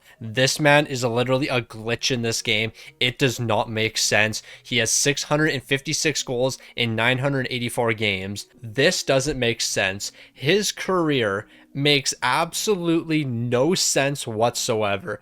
I don't know why. He just became the greatest goal scorer of all time, but he did. He played 12 seasons in the NHL, and in those 12 seasons, 656 goals. It doesn't make sense. He was never a super high overall, but he just knew how to find the back of the net. We're heading into one final postseason run. We have the Carolina Hurricanes in the first round. Let's dominate one more time. In a video like this, Detroit, I need you to give me one more. I need you to give me one more Stanley Cup right now. Give us our 3rd Stanley Cup over the past 10 years. I believe this would be our 3rd Stanley Cup over the past 10. That was the goal heading into the final 10 seasons. I wanted at the very minimum 3 Stanley Cups. Well, we can get Stanley Cup number 3 right now. We're already off to a great start. Give me 12 more wins. So moving into round number 2, we have the Ottawa Senators to take on. I have a feeling this team is going to put a lot of pressure on us, but I believe we can bounce back. I believe we can get past them, and right now things are looking good. We split the series, so it's a best of 5 moving forward. We need to win game 5, and that's what we're doing. So let's close out in game number 6. We can't go to game 7. We have to close it out right here. We're moving on. 8-2 so far in the postseason. The boys are absolutely flying. We have the Washington Capitals up next. Don't take anyone lightly. Just keep on dominating. Just keep on rolling here. We have a lot of good things going. Let's keep all those things going. Let's keep on scoring goals, and let's keep on keeping the puck out of our net. One more win sends us to the Stanley Cup final, but it's not going to be that simple. We need game 7. Game 7 is going to decide this. Can we make it back to the Stanley Cup final? In year 25, can we make it there one more time? Washington might be picking up the first goal of the game, but we'll respond in the second. Back-to-back goals. Can we pick up another goal in the 3rd period? Can we win this game? Obviously we can. We're in the Stanley Cup final. Year 25 for the Detroit Red Wings. We're going to win one more. It all comes down to one final postseason run, one final series against the Utah Mammoth. Can we take them down and win a Stanley Cup right here? We split the series so far. Game number 5 is the most important game. We need to win game number 5. We got shut out. This isn't the way I want to go out. I don't want to go out like this. We need to win a Stanley Cup. We need to win game 6, and then we have to win game 7. Why are you doing this to me? Why are we going out like this? 4 goals in the first period. You have to be kidding me. Like, we could have won. We easily could have walked away with one more Stanley Cup in this video, but we said nah. We're not going to show up in the first period. We're going to allow 4 goals, and those 4 goals are going to cost us.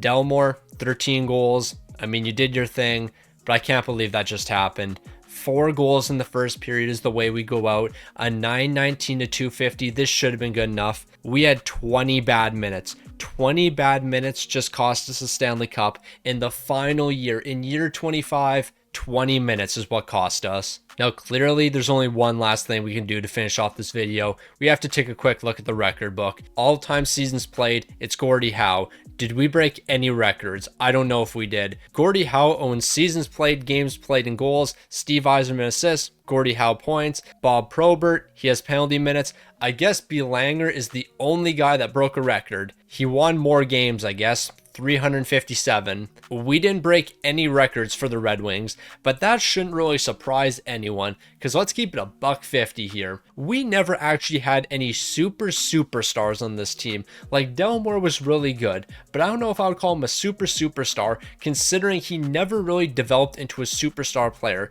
Like, he was an 87 overall player at the very best. So for the first time ever in a 25-year rebuild, once we get to year 25, we're actually not really going to be shattering any records for the team that we're controlling. Like, we did some great things over these 25 years. We won a handful of Stanley Cups. I believe we averaged one Stanley Cup like every 5 years or so. I mean, if you were to ask me, I would take one Stanley Cup every 5 years. But yeah, we didn't really do too much with this Red Wings team. We didn't really get any superstars here. Delmore is going to tie Mike Bossy, Wayne Gretzky, Ovi, and Michkov for 50-goal seasons with 9. But for some reason, the simulation today just said, nah, nobody's gonna dominate. Nobody is gonna ever record 100 points in a season. Like, there was one season where Michkov led the league with like 103 points.